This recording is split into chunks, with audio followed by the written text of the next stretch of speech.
Hey folks, welcome to a special live stream where we're going to have an open discussion on Spider-Man brand new day. If you are a channel member, you can join us live in the studio here. There is a link in the community tab for members only that you can click on and come in.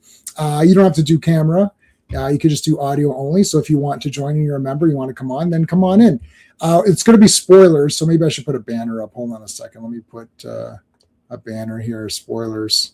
Okay, so we're going to get into the spoilers, of course. Before we get into it, let me thank the channel members. So thank you to all of my super friends who are channel members. I appreciate you guys.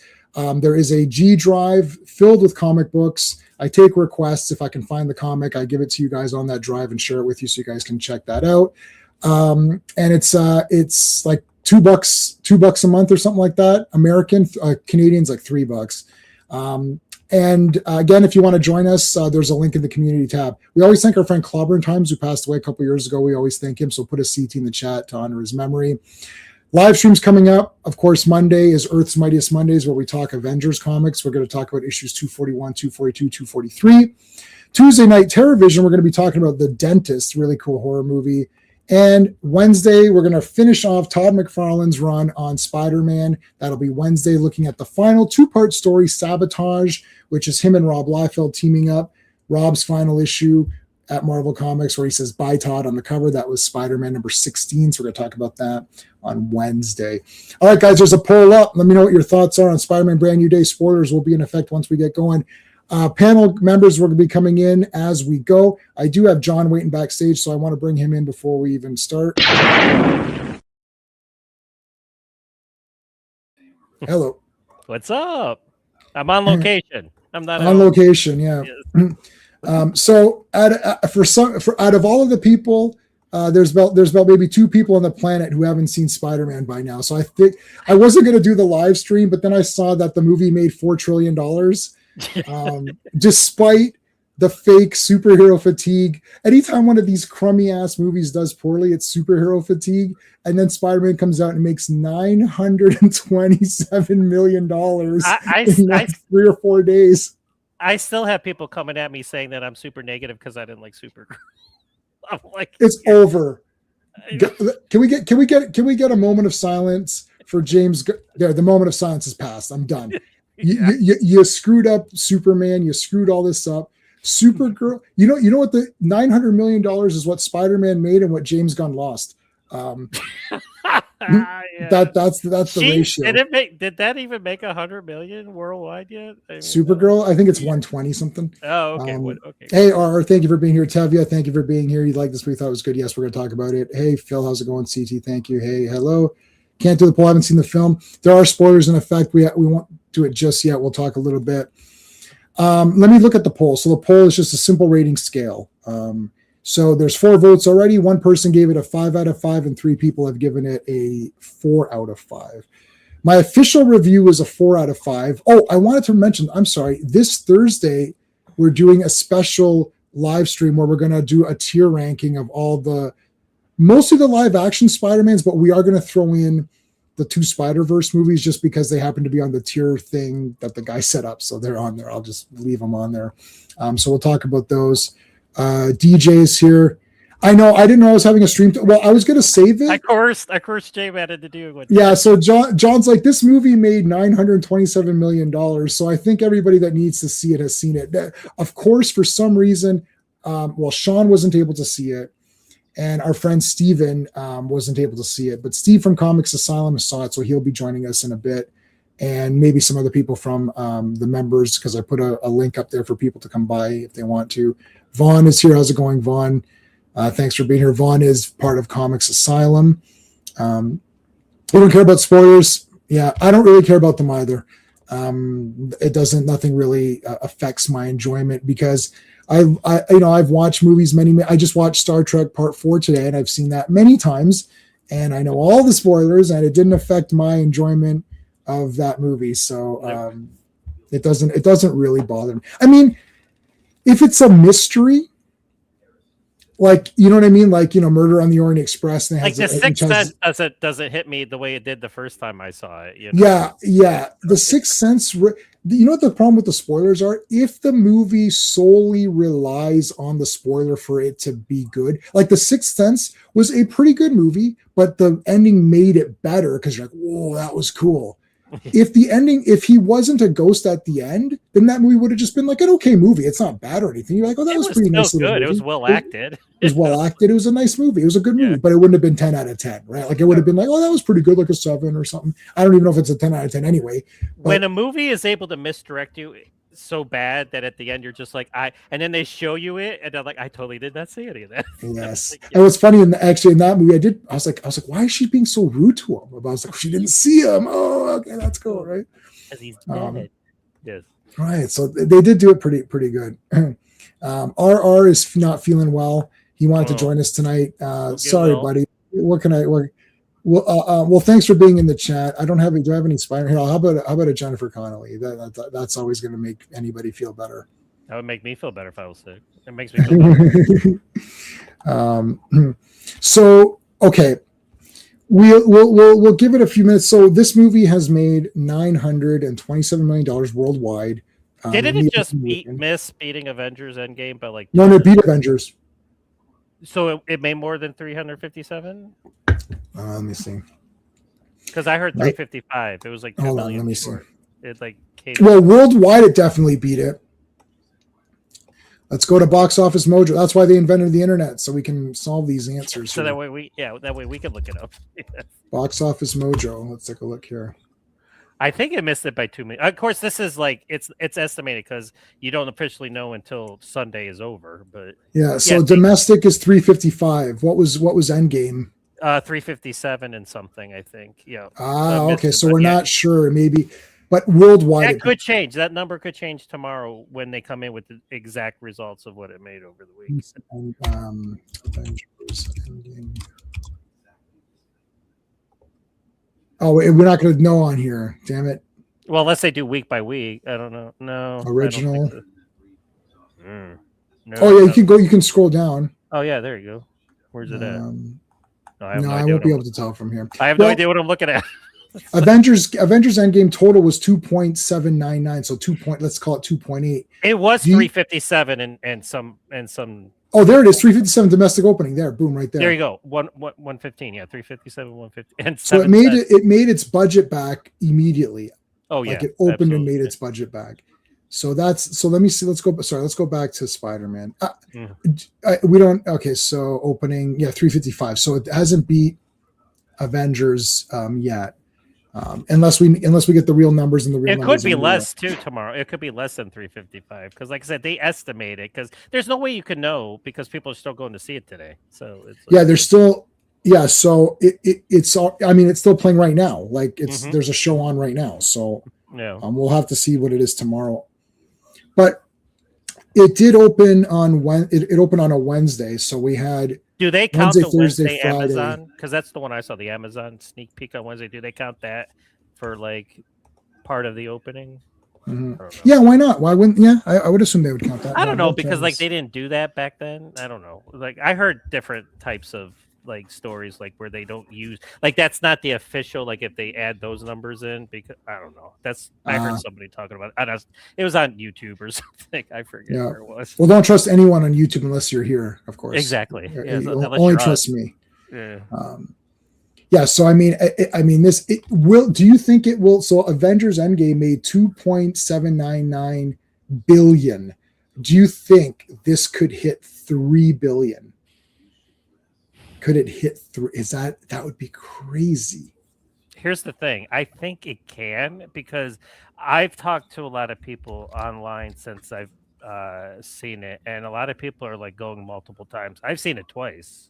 So I went before I left again I'm on a trip. I left, so I saw it Wednesday, and then I went to see it again Thursday. I mean, so there are nobody's giving this. There's not too many people giving this less than like, maybe an 8 out of 10 or something like 7, 8 out of 10 seems to be like, even the people that are kind of begrudgingly, I didn't think it was that good. They're still kind of at like a 7 or like this isn't, and everyone knows I hated the Supergirl movie and I like to beat it up, but to face the facts, I did not like it. You I'm didn't sorry. Like it, Yes. I'm not a hater. Yeah, no. But to face the facts of the fact of the matter is that a lot of people did not like it. Watch Supergirl. those as a double feature. Watch Supergirl and then Spider-Man and Brand New Day as a double. Oh. And you can kind of it's a better example of what I'm talking about. Whereas we had the Punisher in this movie, and the Punisher was very cool. We had Incredible Hulk in this movie. We also had, I guess, Black Widow. And she didn't really do anything. She's just kind of there. But there were supporting characters in the movie. At one point, he uses Shocker's weaponry, right? So he has help. The cops are kind of on his side. He gets help from certain characters. Punisher helps him out a lot throughout the last half, pretty much. And but it never feels like Spider-Man's being outshadowed, and all of the glory goes to Spider-Man. Like all the glory. Like Punisher gets a few shots in and he helps. Like guys help out, but it's definitely like nobody walked out of that movie saying, "Oh, well, the best part of this movie was Punisher." Everyone thought Spider-Man was the best part. And I'm a bigger Punisher fan than Spider-Man fan, and I still I was we'll go into it later, but I was a little disappointed in the finale. A little bit, yes, we will talk about that. Hey, thank you, RR, for the $10. Sorry you couldn't join yours too sick. I hope you feel better, man. You gave this movie a 7 out of 10, but round up to a 4.5, 4 out of 5. Had some problems with enjoyment factor. Outweighs Mulholland's best Spider-Man. Yeah, I agree with all that. I gave it a 4.5. I gave it a 4.5. I would have given it a perfect 5, but like I had issues, like little. They're not even big ones, but I couldn't give it a perfect 5 out of 5. Okay. So thank you. Well, I don't have any I don't really have any Spider-Man ones. Well, I'll always give you the Black Widow, and then how about one of these? That's my favorite. That's that's a good one. Mm-hmm. And then we can go with Jennifer. That's a close. If it's whatever day it is. It's like. Tevia is saying the fact this movie making money, yes, makes you happy. Yeah, it makes you happy. I'm glad it's making money because Spider-Man is one of my favorite superheroes of all time, but also I want people to love the superheroes in representations that I feel happy about. So, for example, everyone loving this movie makes me happy because I feel that Spider-Man himself in this movie is very well done. He is the best character in the movie. He's in costume a lot. He does a lot of Spider-Man stuff. He's tinkering with stuff. He's fixing his web shooters. He's making little grenade packs. Like he's doing a lot of the Peter Parker science stuff. Mm-hmm. They did not overuse the technology the way they did in some of the other ones where he gets like an iron outfit and all this other weird shit. He's just normal Spider-Man. The AI component takes the spot of a character because he doesn't have any friends because everyone's forgotten who he was. He needs to talk to someone, so he's using the AI as basically his thought bubbles. If it was a comic book, it would have been thought bubbles. Yes. Right. Yeah. But in a movie, it's difficult to do that. You could try voiceovers, which sometimes that was Naomi Watts, by the way, who did that voice. I was unaware of that when I didn't know that. I like Naomi Watts. And fun fact, she was a star of Tom Holland's first movie, which was, I forget the name of it, but it was one of those disaster movies. It was a real life disaster movie, but he was like a kid in it, and she was the star of it. And oh my god, that was his first movie. And then she does the voice. Yeah, I just found that out. Tevye, it's already at $1 billion. I was like, it's still like $20 million more to go. It's already, dude. It's already at $1 billion. It's 900 million. We're asking if it's going to make $2 billion. No, it's going to definitely make $2 billion. We're asking if it's going to go up to $3 billion. So to answer this question, yes. By tomorrow, it'll be $1 billion. Yes, by tomorrow, it'll be $1 billion. It's crazy because the Odyssey is making good money too. What was the budget on this one? What was the budget on Brand New Day? Do we have a Brand budget? New Day? Brand New Day. They have it under, don't they? Let's see. Do they have it under there? Budget was $225. $225. So I mean, it's they're laughing all the way to the bank for that one. They've killed that already. Well, is that marketing too, or do you like that's not? It doesn't really understand how. If we pretend. Let's say it's like another 100 million from like how much is it more for marketing? Like let's say the budget was 300 probably maybe 150. Yeah. So let's say the budget was 300. It could be 300 million for marketing and still make back what they no, yeah, it's tripled. It's more than tripled its budget. already. I mean, that's phenomenal for it to be Spider-Man, because often as comic book nerds, you're always looking, oh, is Batman the most popular now? At one time it was clearly Superman. Then it sort of became Spider-Man. And I think since it's become Spider-Man, he's never gone away. He's always had cartoon representation. One of the smart things with Spider-Man is that they've always kept him in several levels of entertainment. So he's been in little kiddie cartoons. He's always been in comics, of course, because he's a comic book character. He's been in more, not adult-oriented films, but like family films. The problem with Batman is that they lose where to go with them. Like they made the Brave and the Bold cartoon, which is a nice cartoon for kids to watch and had a lot of great stuff for comic book fans. But then they go like a really dark movie and they make The Batman, which now alienates kids because they can't sit for 3 hours in a dark theater watching a dark movie. They don't understand the themes or the mystery. So the kids will just get bored.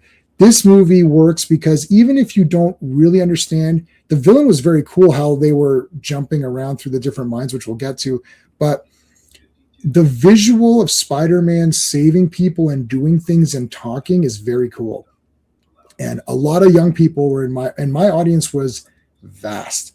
There was older couple, younger couple. There was all religions, and you could tell like all races, whatever. And there's lots of like different cultures there. It was filled, and everyone loved it. I would say 90% of them waited for the end credits. They applauded when the movie was over. They all applauded. They gasped when they needed to gasp. Like, I don't know, people liked it. Wednesday night. Now I know Wednesday night obviously is hardcore fans, but everybody, like me too. I even bought one for Bailey. But like everybody, there was a dude dressed up as Spider-Man sitting next to me. Like everybody had shirts on. Everybody had like paraphernalia. I mean, it just brought back old memories of like when people got excited about going to these movies. Yeah, there's no superhero fatigue, people. There's bad movie fatigue. Bad movie fatigue, yes. And or also bad comic book movie fatigue. Yes. Right. To be honest, the villain really. You're right. Yeah. This is okay. So no, this is a fantastic point. I was going to say something like that too. The villain is not bad per se, because within the movie, the story and like the mystery of how to find this villain and what the limitations are it's pretty good. Because I'm sitting there thinking, because I did not know, I didn't think that was going to be the villain. I didn't think that, because I know they announced. I thought, well, that can't be it. Is that really what it's going to be? And I thought, I don't think so. I'm not sure. So when I was watching it, I was caught up in the mystery. I was thinking, oh, and I was like, because somebody had mentioned earlier on another stream I did saying Negative Man. I thought, well, how does Negative Man's power? I don't know Negative Man. He's like a newer Spider-Man villain, so I don't know him that well. So I was like, how does that work? And then they could have made it Emma Frost. Like if they wanted to do this, they could have done Emma, and that would have established the mutant villains, right? But instead they picked Jean. And you're like, really? That's weird, because that is not the character, at least not the way the character starts out. The thing with Phoenix and Dark Phoenix that was so shocking was that it was Jean, who was the nicest she used the example of a mutant who has massive power but is a nice person and doesn't do anything bad. So when you hate mutants, you're like, but why would you hate Jean Grey? She's nice. But now that she started off this way, how will, like, if someone says to me, I don't trust mutants, well, yeah, we have an example in Jean. She went psychotic. So that's bad. If they did Emma, then you could have said, oh, it's Emma. Well, she is bad. They could have picked someone else. Plus also just on a fan sites, like Spider-Man has like 1,000 villains. You couldn't find one of those guys to use. Like, really? Like, I mean, you could have used any Jackal if you want. There were 7 of them. There were 7 of them in the opening. Yeah, Boomerang, like Scorpion, Tarantula. Who else did we see? There must have been. There's like 4 or 5 of them right away. Tombstone. Who else was in there? I feel like we're missing one or two guys. Tombstone got the most screen time. He actually like talked. Yeah. Like he had that, what would it feel like if I dropped you or something like that? Yeah, these days, classic. You're right. Yeah, she's a menace these days. But we're talking about the old. This is the first appearance in the MCU. Now, another thing is, John pointed this out when we were talking backstage.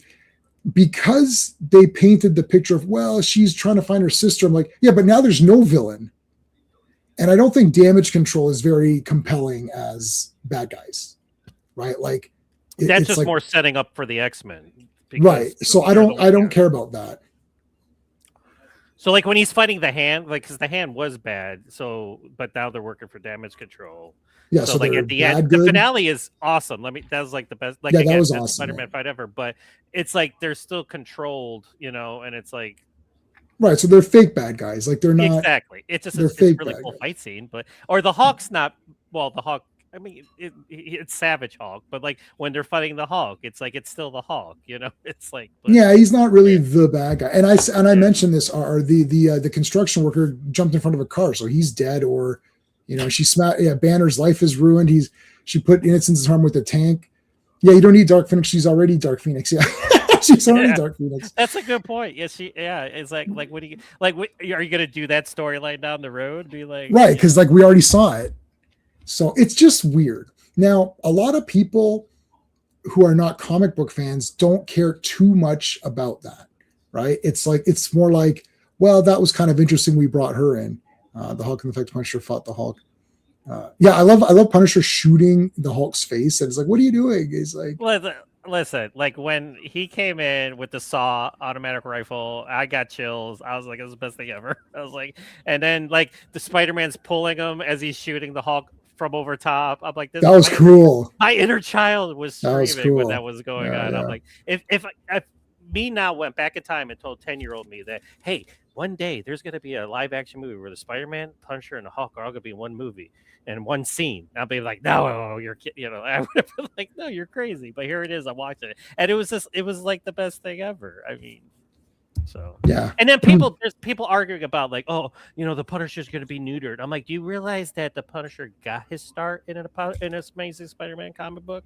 And like these two have been associated together for many, many years. It's like that argument is invalid. Was he like the Netflix Punisher? No, they can't do that. But I still like how they handled him as like they did in the comic books when he's with Spider-Man. I mean, I don't think, to me, swearing and gore doesn't equal badass. Like, that doesn't mean anything. You can still have great action without having limbs being severed. And what about Snake Plissken? Would you call Snake Plissken a loser? He doesn't really swear. He swears a few times. He it's like the Punisher to me. Actually, in my opinion, this was except for Daredevil season 2, which was like really awesome. This John Bernthal here, this is the second best outing because he was more useful and did stuff. He showed up and fought, and he had his base. I liked this and season 2 Daredevil when he appeared in that. These are the two best versions of this guy. He was, to me, in this one, he was finally the real Punisher. The idea that he needs to swear, I don't care about swearing. Frank doesn't need to swear or whatever. He's just awesome on his own. And then also, you don't need blood and guts. I mean, he's still shooting people and destroying them. And his base was rigged with all those traps. That was hilarious. That was funny. I was like, what is happening here? Like, where are these people? Like, why is all this happening? I knew exactly what was going on. And then that was great. And then he had the battle van. He had his battle van. Yeah. So he's like, what do you do for with the van? Yeah, and I was like, this is great. Yeah, just because there's no gore, that doesn't mean anything. And their dialogue about Staten Island and how I saved your life, they're just like arguing back and forth. Like, I want to know what happened on Staten Island. That was that is funny. They take that's why I don't like Monocross together. I just have moral. Yes, you're right. Yeah. And I always saw Punisher. Go ahead. No, I'm just reading his comment. Yeah, this Punisher is way better. But go ahead. Well, I was going to say is like my biggest compliment is I want to see Spider-Man and Punisher in their own movie. Like, yeah, they're fun, and because they're best friends in real life, each of them helped the other get the role that they're doing. So that's why their chemistry is so great on screen. And it's like you just want to see more of that. And when Netflix canceled the show, I did not think I was going to see him again as the Punisher. And here we are, like he was in Daredevil. He had his one spot special. And now he's in a theatrical movie. So yeah, this will be a big one for him. Well, yeah. I like too that I like the team up. Yes, because it is funny. Hey, Sean, how's it going? Yeah, Damage Control is in it. Yes. They are shady. Well, they are. Well, they're sort of. They're DOD, like they're part of the DOD, like the Department. You know. Yeah. So they find there's mutants and stuff, and then they're trying. You're not even sure if it's Damage Control or is it just that guy's. They division. call them damage. They call them Damage Control. No, I'm not. Like, is all of Damage Control in on it, or just that guy's division? Oh, Metzger and that. Yeah, Metzger. Yeah. Yeah, is it just Metzger doing it or whatever? Good point. Chemistry is good. Yeah. Mm-hmm. Yeah. So I was just about to say that. So it was Tom Holland, John Bernthal, and Zendaya are in all three, and I saw those two in the same week. So it's like I'm seeing these three everywhere. Those three, like that's never happened, right? Where three actors have the first like and second back-to-back movies or whatever. Yeah, making all this money. Yeah, that's got to be some kind of record. Yeah. Well, this is definitely I want the guy like Punisher coming in to help and just like, offering to protect them and stuff. Like all that's really cool to me. That is Punisher. Like he's proactive. I don't like my problem. What I loved about him in season 2 of Daredevil was that he was proactive. And then what I did not like about him in the one shot is that he's reactive. He doesn't do anything until someone. I was like, yeah, but that's not Punisher. He should be wanting to do stuff. That's why I liked him in this movie, because he immediately shows up. As soon as that tank's out of control, he shows up. And then Spider-Man's like, oh, I got this. He's like, no, you don't got shit. I'm gonna take care of it. He's like, no, Frank, you need to leave. And then that sets up all of his equipment and stuff for then later, because then they bring him back in. And then Hulk, Punisher versus Hulk is great because it's like there's no way Punisher can win. But what I like about Punisher is that he doesn't know that he can't win. Exactly. Which makes it fun, right? Because Spider-Man's like, what are you doing? He goes, you're shooting the Hulk? What are you doing? He's a non-powered anti-hero fighting powered heroes and villains, but he doesn't care. He doesn't care. Like, I'm trained. I'm going to do what I can do. And let me just say, his scene with MJ, I didn't know I needed that. When I was awesome. When I was watching those two interact, and she's asking about his family and everything, that was cool. I was just like, good. That was a phenomenal sequence. Actually, that's a good point. Okay, so just to go on that point, there's a quick part where she just sees it and she's like, "Oh, what's this?" And that's like immediate, like the fucking jokes are over. He's right. like, you just shut that thing. You're. But MJ, her response, that was great. He's like, I only got one rule. You don't ask this, you don't do this. And she's like, so you have 3 rules. And then she actually brought him down because it looked like he was going to, I thought it was like, oh my God, he's going to kill MJ. Like he's just going to kill her right there. And then she brought him back down. That was really smart. They didn't overplay the comedy, which was good, because then when little moments that were nice happened, you didn't feel like, oh, you've overplayed this. It was really nice. Probably him because X-Men villain. Yeah, they basically, See, this is weird. Like, why is that happening? Right? This X-Men movie is not happening for like 3 or 4 years. This is very early setting up. Like the way the movies worked before is they would set up the next movie. So like Iron Man 2 sets up Thor sets up Cap sets up, not like, oh, we're setting shouldn't, like, it's like minimum 3 years down the road, right? Because now we're Secret Wars. We're going into Doomsday and Secret Wars. So X-Men ain't happening until after Secret Wars. Yeah. So I mean, that's like 2028, maybe.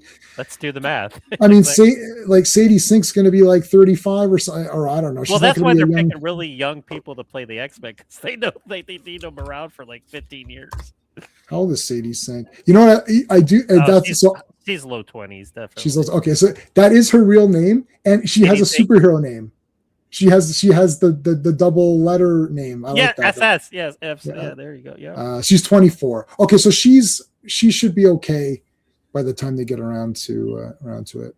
Well, like by the time they do X-Men, 26, 27, that's still young. I mean, listen, I'm 53 and that's considered young these days. So it's like, you could definitely have 20-year-olds in the X-Men universe and be around for a long time. I mean, it's not like Mahershala Ali, who they finally canceled that movie this week. Did you hear that? I did. Yeah. But I was just saying, how old is Wesley Snipes? He's in his 60s. 64. Yeah. I mean, he looks pretty good. No, I would take more. I would take more Wesley Snipes' blade in a heartbeat. Are you kidding? 100%. Mm-hmm. Yeah, I would definitely go with him. Yeah, probably If you because still look good and you're still able to do it, like a lot of these action stars, like there's all these action stars still around, like Gary Daniels, and that can still do what they're doing because they've stayed in shape, they've kept training and practicing and stuff like that. So if Wesley Snipes is still looking good and moving good, there's no reason why. And with his little gray he had going on, I mean that's that even looks cool. better. Yeah, that's even better. So. Okay, so let me take a look. So let's take a look at the voting for it real quick a second. So 71% gave it a 4 out of 5, and the rest gave it a 5 out of 5. So wow, there's a lot of 5 out of 5s. Okay. yeah. So no, it's mostly 4 out of 5s, and there's so, one 5. There's one guy that was like, "This is." So it's like 71% are 4 out of 5, and 29 is 5 out of 5. So most people give it a 4. Which, I mean, if you don't. Basically, if you don't care about the Jean Grey thing, then I don't really see anyone giving this less than 4.5. Like even a 5 would be. I wouldn't be against someone giving it a 5 because mostly people go to see these movies for the main person. So, for example, if you're going to see this was my thought process. This movie, Old Man Blade, that's the Old Man Blade. Hell yeah! Oh, please, yes. Yeah. And the comics pretty much terrorists at this point. Yeah, no, I know. I know. It's a whole different ball game. Phil is saying they'll probably throw X-Men foreshadowing during the week. Yes, they will. That's what they're going to do. Yeah, I'm curious. That's what they're going to do. Tavia. Phil is right. It's going to do something like that because Emma Frost has been cast, which we can talk about after. But so everyone that I saw it with in the theater, which was all random people, they all loved it. Most people are loving it. I'm not seeing too many complainers. Like usually, see Superman was 50-50. There was a lot of people saying this was trash, and there was people saying this was really good. So it was very divided. Supergirl, most people are saying it's not good. So that one's sort of off the table. It's not very good. Nobody really thinks it's that great. Even the people that kind of think it's okay, they're at like a 6 out of 10, maybe a 7 out of 10. Like nobody's giving it a 9, right? So that's off the table. Superman is a bit more, the highs are higher and the lows are still low, but there are some highs. It's not as obviously bad. I think the thing is that if you go in with the main hero in mind, this movie is flawless in that sense. Like everything that Tom Holland does as Spider-Man, as Peter, is 10 out of 10. It's got the best costume in my opinion for live action. I didn't like any of Tom Holland's costumes up until this one. Really? Okay. Okay. I thought Amazing Spider-Man 2 had the best costume for Spider-Man. I love that one. Absolutely. Yeah, the costume. Yes. And himself. The rest of the movie is kind of poopy, but he was good. He in the costume is good. It had its moments. Like I said, it was Gwen Stacy. I mean, that was. Again, anything with Spider-Man.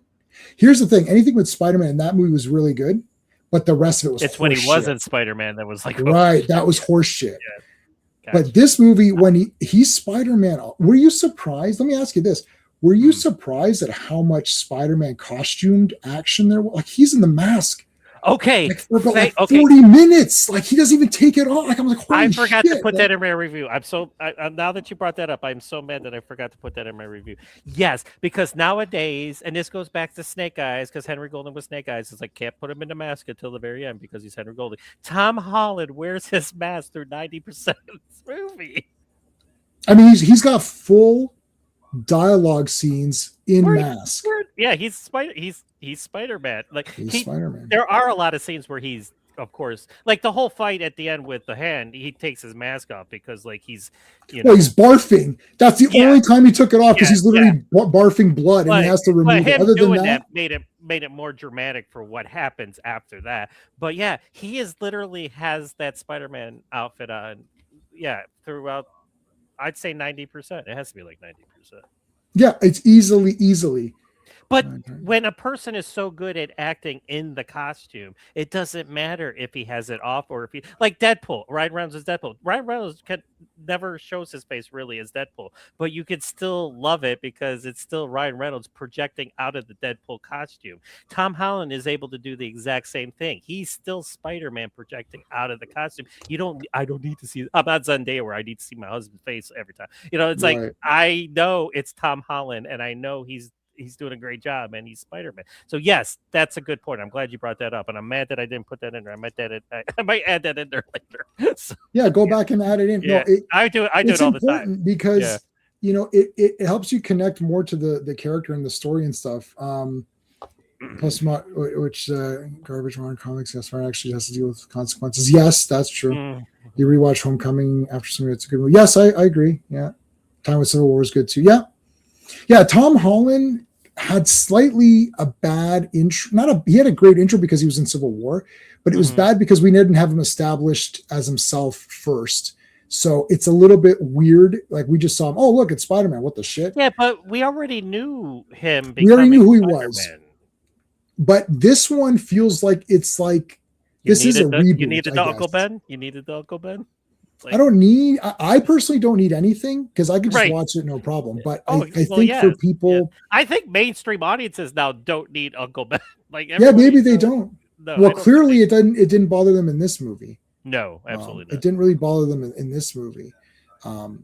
But this one, because Tom Holland, there wasn't anything stupid. There was fun, but nothing stupid. My problem with some of the other ones, like even with the previous one with the three Spider-Mans, with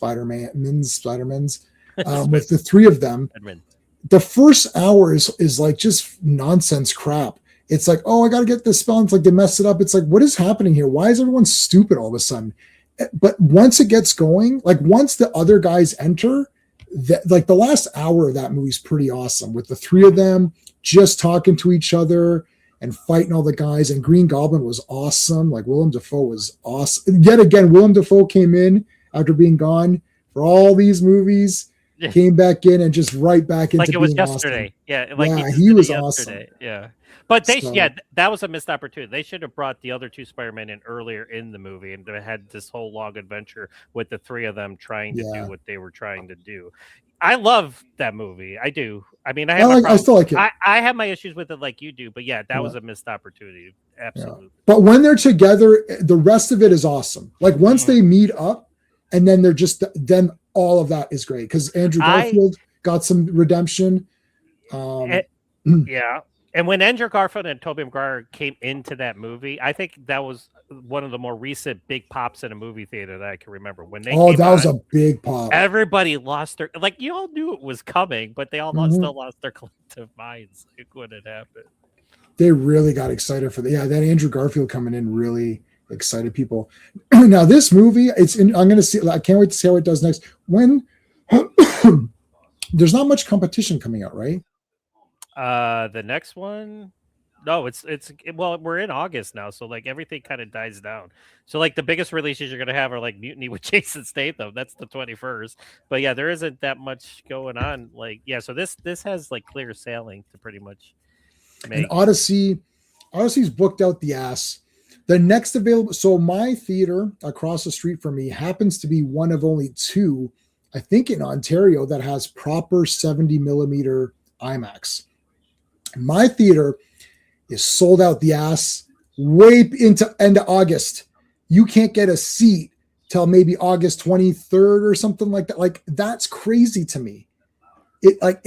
But my theater also is the proper. So I'm one of the few, and probably the only in our entire group of friends who saw it unless you saw it in a 70 millimeter. I saw it in the exact way it was shot. It's pretty crazy to see it that way. It is pretty awesome. Yeah, my IMAX in Panama City Beach is in 70 millimeter. So so I mean, IMAX is going to stay there. I think they're extending it. So this movie is going to take up all the other screens. Basically, it's going to be Odyssey's just going to be an IMAX. They're just going to run its course.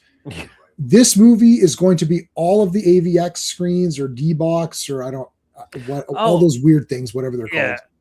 And plus, I kind of cringed because when I got my tickets for Wednesday, it was 3D 4DX at Regal Cinemas in Panama City, and I was like, "Oh man!"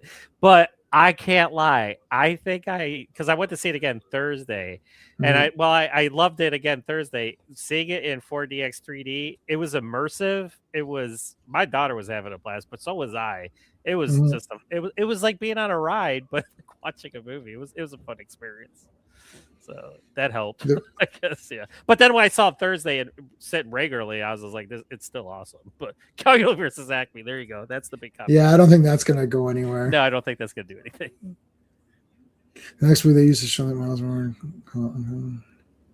See, they're not going to do anything. The Winter Bend, yeah, that'd be perfect. Yeah, that's right. I don't think, I'm not holding out much hope for that. It might be fun, but I don't know. Coyote versus It's not going to Acme. make any money. It's not going to make. No, I think Spider-Man's going to own everything now for a little bit. That's just how it goes. It's like, oh, hold on a second. We got Steve. Steve's waiting in the back. Let's bring Steve in. Steve in. Hold on a second. Where's my comics? You ever play roulette? Always bet on black. Hey there. So, Steve, we're just looking at the pitiful amount that Spider-Man made in the box office. It's laughable. 927 million after 3 or 4 days. What a joke. It's an absolute failure. Look at that bomb. What a bomb. It's a dumpster fire is what it is. To be honest, though, it definitely has to do with superhero fatigue. It does. Nobody likes to see superhero, especially the mainstream superheroes like a Superman or a Batman or People were so exhausted they were getting in their cars and driving to the movie theater to sit down. I saw this one dude. His wife was complaining. He put on this is a grown ass man too. Had his Spider-Man mask on. He was jumping off of ledges. Nice. On the theater. He watched the movie in the mask. He's my hero. I had a dude dressed. I said this before he came on. I had a dude dressed up as full Spider-Man sitting next to me. I was wearing a shirt. I was like, dude. I was like, I can't even compete with that. You win. He's like, well, and then like halfway through the movie, though, he's like, I'm so hot. I'm like, I figured you'd get a little warm sitting in. Dude, I can't. So I was just saying the correlation here is that this movie made 900 million and James Gunn lost 900 million. So that's the correlation. But we're all haters for hating on the Supergirl. I still see posts to this day saying Supergirl, you're so negative. Why are you such a hater? And I'm like, I never go see a movie wanting to hate it. So I'm like, I don't know what you people are talking about. So oh my god. Well, do I think Sony put this movie anything how good it was? Yeah, probably, because Disney doesn't. Here's the thing about this: whether you like, we'll get more nuance now and get more nuance into the movie now. But like, whether you like it or not, it's like this is clearly more of a celebration of Spider-Man. This is what the other guys are doing. Disney and all of these other Disney, James Gunn, and all that. They're taking these characters and we want this and this and that. Why don't you do a movie that celebrates it? After I walked out of this brand new day, where I had negatives, we're going to get into them. And there's super comic book nerd negatives in this one. Steve's got more negatives than I do. Yeah. It's like, but I walked out, I was like, I feel pretty good about Spider-Man, the character. I feel like he did a lot of cool stuff. He was Spider-Man.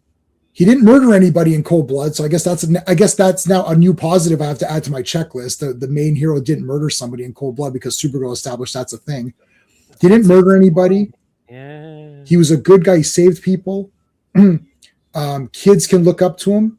You know, he did the right thing by letting MJ forget him, and he didn't try to be selfish about it. That's good. That's important, right? They didn't cop out. Mary Jane didn't go like, or MJ didn't go like, oh, I love you, I miss you. That didn't happen. There wasn't any stupid nonsense like that, right? There wasn't any dumb shit like this going on. And it wasn't like Ned all of a sudden, boom, got the memories, but just a little bit. Although he did at the end, he was. But that's muscle memory, and yes, he's like, yes, because they're so tight. That's muscle memory, and then he's like, that was a great ending. I know that was a great. That was a great ending, and you could see his face like, oh yeah, well, how did I know how to do He that? started Right? doing it right away. He was like, Right, because they've done it. I know They've this. done it a million times. Yeah. It's memento, muscle memory. You do it over and over till you remember. Like, how does that guy know he doesn't remember? Maybe he should kiss MJ a little bit more. Maybe he should remember. Well, she's going to come around, obviously, because it's a movie, right? Well, But they obviously down the road, yes. But they didn't cheap it. They didn't make it cheap. No. So, anyways, and then you walk there, you're like, oh, I didn't like Jean Grey, and I didn't like the way, or they didn't like the way they handled that. Okay, but hold on a second. It's called Spider-Man. All the Spider-Man parts were good. He's in the costume a lot. Kids had their toys. Everyone bought those buckets and the little toys that go on the top. I did. I bought a bucket and a cup. You bought the cup. So a lot of people liked this movie. So the thing is that you felt good, right? Supergirl, you walked just I'm not trying to be mean to it, but you walked out, you're like, what the hell is that? And people kind of like, and literally you're saying your daughter's like, was she supposed to kill that guy? Yeah, I don't know. Like, it's just weird. Like, there's nobody excited. Nobody was excited about it. They're excited now. Whether we like it or we'll get into some nitpick. We'll get into some negatives. But whether there's negatives or positives doesn't matter. The fact is that the people have spoken. And most people are not going to understand the comic book ramifications of what we're going to talk about in a minute. They're not going to understand. They're only looking at the movie they're looking at. And the movie they're looking at was fun, had some emotion to it, good fights, good like characters, guys in the mask. Go ahead, Steve. I saw something that Holland incorporated the Insomniac moves from the video game. Your voice is in and out. How about now? Better? Yep, you're Better. good. So Holland incorporated the Insomniac moves from the video game into his fighting style. Yep. And J-Man and I had talked about this earlier, where it's like the swinging scenes feel like you're playing the Insomniac games. The level of fan service on that level was unbelievable. So people like, forget if you're my age and you saw the 67 cartoon or the 80s cartoon, or you're hoping Firestar would have showed up. Not me personally, but if Spidey was Firestar, I would have been like, yeah, right. But like, anyways, if you're of a certain generation, that's fine. But you talk about these kids who have been playing Spider-Man in video games, because I guarantee you more people are playing the video games than reading the comics. Oh, 1,000,000%. Right? 1,000,000%. So you factor in that, even though you don't like Spider-Verse, J-Man, they went to go see that. For sure. They got their money's worth from this film. They certainly did. Absolutely. And people are going second, third, because they're excited. They're like, this was a fun movie. I had a lot. Yeah. Now, let's do this. So I was doing the Superman contrast, not to be extra mean to Superman's my favorite character, but when I was a kid, it was Superman, Spider-Man, Batman, Wonder Woman, Hulk. That's like your top four, like Batman, Robin. So like Superman, Batman, Robin, Spider-Man, Hulk. That's like your kind of top five because of, the Lou Ferrigno show, cartoons. Spider-Man cartoons, Super Friends, Batman, Adam West, and all that. Those are your favorites, right? Yeah. So those to me are always the top pantheon guys, right? Like that's your four. Batman, Superman, Robin, or Batman, Wonder Woman, and like let's say Spider-Man, like that's like your Mount Rushmore, right? You can throw Hulk. Hulk's kind of a hero, but not really. You can throw him on there. But those are your five. So Batman, Wonder Woman, I throw her in there because of the show. So you're watching Wonder Woman, and you're like, that's Wonder Woman. She's walking around, looks like Wonder Woman. She's doing Wonder Woman things. She's jumping over shit, like throwing guys, holding cars. You're watching Incredible Hulk. He's getting mad, smashing crap. Batman may be the best of all of them, fighting Joker and Penguin. It's like, wow, shit, there's fucking Penguin right there. He's right there. Oh my God, there's Riddler. He's doing riddles. And you're like, wow, this is crazy. And they're beating each other up. Oh, it's campy. It doesn't matter. We didn't think that way. We're like, wow, this is crazy. This is all like, this is Batman walking around. Linda Carter, like Wonder Woman's walking around. The Wonder Woman show had 0 villains. Right? It had villains, but it's like corporate guys, or like this guy's trying to take over the amusement park. They did have the Nazis in the first season, which is great, but it's all like, or they had the alien, like they had a few characters, but nothing really that crazy, right? Yeah. And Superman, you walked in, you're like, wow, Christopher Reeve is Superman. Wow, that's Superman. He's walking around. Wow, that's the real Superman walking around and flying. That's it. Once that gets printed into your head as a kid, it's there. And in live action, it's something more special. When you see the real person, it just feels there's some extra little feeling. Wow, is that the real Spider-Man? Yeah, that's the real Spider-Man. Amen. Not to interrupt you, but go ahead. Nicholas Hammond's Spider-Man. Oh, I loved it. Ghetto as that was, looking back at it now. Yeah, I loved it. Loved that show. I loved it. Yeah. I watched it when it was live on TV. Me too. I would try to, yeah. Right? Yeah, I saw it in You're repeats. right. So seeing him in live action, and even back then, why are the web shooters on the outside? Who cares? Why does he never really shooting webs? How come you never really see him swinging? I don't care. I don't care that he got beat up in a western town, by some henchmen. I don't care about that stuff. Right? That was the deadly dust. The deadly dust. It was the dude in the costume, and it even elevated the Electric Company Spider-Man Right. to another level where as a kid, you're like, I'm watching a live action interpretation of my favorite hero. Right. So you're going to see the hero. The rest of the stuff became extra. So we as kids got conditioned.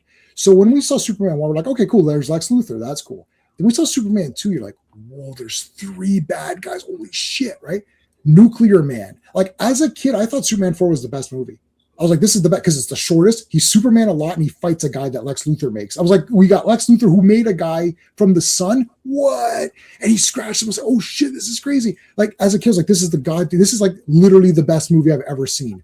So then as you go on, as long as the hero feels like the hero and feels like he's the winner, once you start getting to the point where, well, this is an ensemble. Okay, Avengers, you watch Iron Man. Iron Man's the best. He wins. He's the best. Same with Captain America, same with Thor. Once we started getting into this, I don't like the character. Thor wins in his movie, but he has some assists, I guess. But it's his friends. They're not. No, I'm talking about what they did to Thor. Thor when he becomes later. Oh. But I'm saying I'm just doing the first movies. I'm just doing the first movies. Just the first movies. The first movie, he's like an 80s retro action hero. Yes. Right. Just the first movie. So he's the hero. Okay. And then once later on, other guys come in. Okay, fine. But you want to see the hero be the hero. Now, Spider-Man, because he's in here's the other thing. Spider-Man's in a full mask, which means any kid can be Spider-Man because they don't see behind the mask.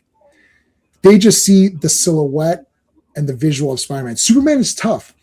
Without Christopher Reeve being so convincing, Superman is a much tougher role. Superman's the hardest role of all of them because he's full face and all he does is take his glasses off, and that's not going to fool any kid.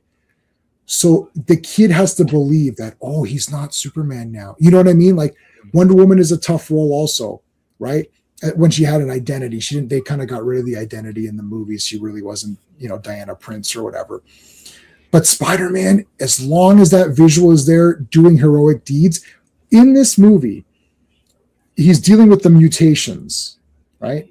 Once he's getting a little bit bad, or it's like he's getting overwhelmed by the mutations. He in a furious rage, he whips Scorpion and hits that car, and the cop's injured, and you see he's like, oh my god, no, is he okay? Like he snaps out of it. He's like, oh shit, and you see the reaction, right? Which is in all these other ones. In Zack Snyder's weird movies and in Supergirl, like they're causing destruction. They don't give a shit about it. Spider-Man's like, oh my God. And Spider-Man's working with the people. They love him. I love when they're at the hospital saying, get better, Spider-Man. Yeah, we love you. And all. Man, that's all 10 out of 10 stuff. Like it's great because I love when he's interacting with people. And I love that she's calling him. Oh shit, we got a problem. Okay, I'm on it. That was so good. That's a celebration of Spider-Man. Also too, J-Man, yep. before I want to include this part. Yeah. They don't forget that with great power comes great responsibility. Right. So as the filmmakers, that's your brand. That is what he is. Right. And then so when he hurts the cop, immediately he's like, oh my God, what have I done? Right. Also, too, let's not forget that he met Garfield's Spider-Man. Yes, it got dark and I hurt people. Yeah. So all of these experiences that he's had through May, through Toby, through Andrew Spidey's informed this one. And then the filmmakers don't let him down. Because I always argued that Supergirl was let down by the filmmakers, not by casting or anything else. They also picked the wrong, and they really picked the story they based it off of. Firstly, is hard to interpret, as we now know, because Sean found the article where the lady writer, misinterpreted Tom King's comic. Well, you know why she misinterpreted it? Because Tom King sucks as a writer. she didn't misinterpret anything. Sean and I said that I was like, oh no, he's dead at the end, right? Oh no, he's supposed to be alive. Well, maybe that writer didn't have time to go scour the internet for potential interviews where Tom King offhandedly mentions that, oh no, it's an unreliable narrator. He's not dead at the end. She read the thing and said, yeah, the guy dies at the end. So she put it in the end. Instead of having Ruthie kill him, she made Supergirl kill him. She's like, no, I honored the comic, but that's not what happened in the comic. Yes, it did. And they're like, no, but it didn't. Well, did you see this Tom King interview? No, I didn't see an interview. I read the comic. Like, it's like, who, at the end, Bruce Willis was a ghost in Sixth Sense. Oh, but later on, M. Night Shyamalan said that he wasn't a ghost. What? But in the movie, you said that he was. Yeah, that was a red herring. That was unreliable narration. It's like, huh? What do you? No, I saw the movie. Like, stop it. Stop pretending it's a thing. It's like, so. Anyways, but they picked the wrong story for Supergirl. You know what the right story should have been? Her being a hero. Like, I mean, it's like, well, to differentiate her from Superman, she has to be a killer. Okay, so, I mean, Lex Luthor kills people. Like Parasite kills people. Brainiac kills people. So what differentiates them? I guess they're all the same character, right? No, they're completely different, right? Just like Superman, Supergirl, completely different. What are you talking about? Killing or not killing doesn't make them the same person or not. Like, it's so stupid. It's like, so Daredevil doesn't kill anybody, and Spider-Man doesn't kill anybody. Are they the same person? Like, no. Like, it's the dumbest excuse to have someone kill someone, and then there's dumbasses using that as an excuse. Go ahead. I like how they both yell at the Punisher for killing people. Like both Daredevil and Spider-Man yell. Exactly. Yeah. The Punisher parts were great. Okay, so I gave it an 8 out of 10. I'll watch it again, of course. I'll buy it on 4K, like I buy everything. Oh, without it, I'm gonna get the special collectors. Yeah, I got the with a poster and like the Walmart has the one where you do a little pop up. I'm like, I'll get that one. Oh, that's cool. Yeah. Oh, I wanted to say about the Punisher. Look, the Punisher to me was a hero. All of this business of, oh, he's some psychotic murderer. I don't know what comics these people are reading. He is not a psychotic murderer. Like where is he murdering? He's shooting the bad guys. That's because people misinterpret the character and what he's about and how he's written. Because like mainstream America is not going to fully understand the Punisher. Like when people like, I'll be wearing a Punisher shirt, or I wear my Punisher hat all the time. You're like, how do you like a man that kills people? Like, well, he's not real. He's a comic book character, and he's in movies and television. But I don't have 2 hours to explain to you why it's like it's okay to like the Punisher. It's like, why weren't they taking Punisher out? They can't find him. Punisher is a modern interpretation of like the gunslinger. He just never leaves town. Like, think of every Western you've ever seen. They never go get the cops, or because they are what the sheriff can't handle. Right. And Clint, one of my favorite Clint Eastwood ones is where he's telling the guy, you're gonna have to make more coffins, right? Yeah. Right. Because that is how that character works. But is that Unforgiven, where they're like, oh, he's coming back, you better or no? Yeah. No, and I like how in like there's examples in the comic, but also in the movies, like in Punisher Warzone with Ray Stevenson, when he finds out that guy killed was an undercover cop, it affects him, and he like has to go out and help the wife and the kid, and so he's not just this cold, merciless killer. I mean, there are many times where he is a cold, merciless killer, but he's still a human being. He's still, yes, I've been gravely affected by my family getting wasted, and I do this, but I'm not dead. It's like, so like when he finds out that guy's an undercover cop, it affects him deeply, and it like really, because that scene when he comes back to his lair and he's like trying to do things, but he can't concentrate. That's such a great scene. I mean, Ray Stevenson was a great actor, by the way, but such a powerful poetic sequence where like he's like truly like, oh my god, I fucked up. So like, hey, Jim Jones. Yeah. Punisher's like, but Judge Dredd is the law. I am the law. I am the law. Yeah. So I mean. So while I was watching this, then I'll let you guys tell me what you guys were thinking. When I was watching this, about, I don't know, the movie's 140 minutes, is it? Oh, it's 2.5. It's like 2.5. Yeah. So it's 120. And people are complaining. It's 2 hours and 20 something minutes. So let's say it's 140 minutes, 140 minutes. So about 100 minutes before they reveal Jean, right before that reveal, I was like, this is definitely like top 3 Spider-Man movies. Like, I mean, like I was like, this is everything in this movie is just killing it for me. And then they revealed Jean. I was like, oh, and then I actually thought that, oh, maybe Emma's controlling Jean or something. I was thinking like, oh, it'll be something like that, right? I was like, oh, there'll be somebody else who's controlling Jean, and it's like a double psych out. I was like, no, it's just Jean. I was like, oh. So I was a bit disappointed. I do have a Jean Grey tattoo somewhere. Yeah, right here. I have a Jean Grey tattoo, so I love Jean Grey. I didn't like her introduction as that. The casting of that girl is good, though. She has a comic book name, which is her real name, Sadie Sink. So she's a comic book name. She's red-haired, so that's good. She saves Stranger Things. Oh, I didn't watch that, but I didn't watch. Yeah, I didn't watch that. She is yeah. fantastic. Okay. Judge Dredd is nothing like, yeah. Like this dude that commented here about the Punisher, like I gotta disagree with this dude, like immensely. Yeah, that guy. Like, yeah, no, Phil. I don't have 4 hours, but I could totally dismantle that statement. But anyways, yeah, no. Phil and I sometimes agree and sometimes we don't agree. I don't agree with you on that. Punisher is a hero. I don't even say he's an anti-hero. He's a hero. I'm saying he's a hero. He's not a hero. No, the Punisher is not a hero. No, I'm saying he's a hero. I'm saying he's a hero. Yeah, he's a hero. Screw it. The bad guy. These are. It's like Rambo's a hero. He killed bad guys. Like like I don't want to kill anybody. It's like there's different interpretations of it. I guess there's different layers of a hero. Then though, like anti-hero, it's a hero, but he does bad things to get to the same result as a hero would not. So like I mean, yes, you could root for the Punisher, like I said, because he's not gonna. He's not going to blast like a 2-year-old away. It's like exactly. So, but it's like he still does very bad things. Here's what I would say. Here's what I would say an anti-hero is who's not. Maybe an anti-hero would be someone who's not looking out. Like I would say Ghost Rider is an anti-hero where he's not looking out for anything other than his specific thing, which is to punish. In those Todd McFarlane ones, people are getting hurt around him, but Ghost Rider's like, I have to punish this guy. And he's not saving. Punisher will help. If Punisher's walking, in my interpretation, in my thing, if Punisher's walking around, like he's not, okay, if a gangster has like a bunch of kids around him, he's not going to just shoot and try to, and hope to not, and be like, well, the kids are in the way, I got to take this bad guy down. He won't do that.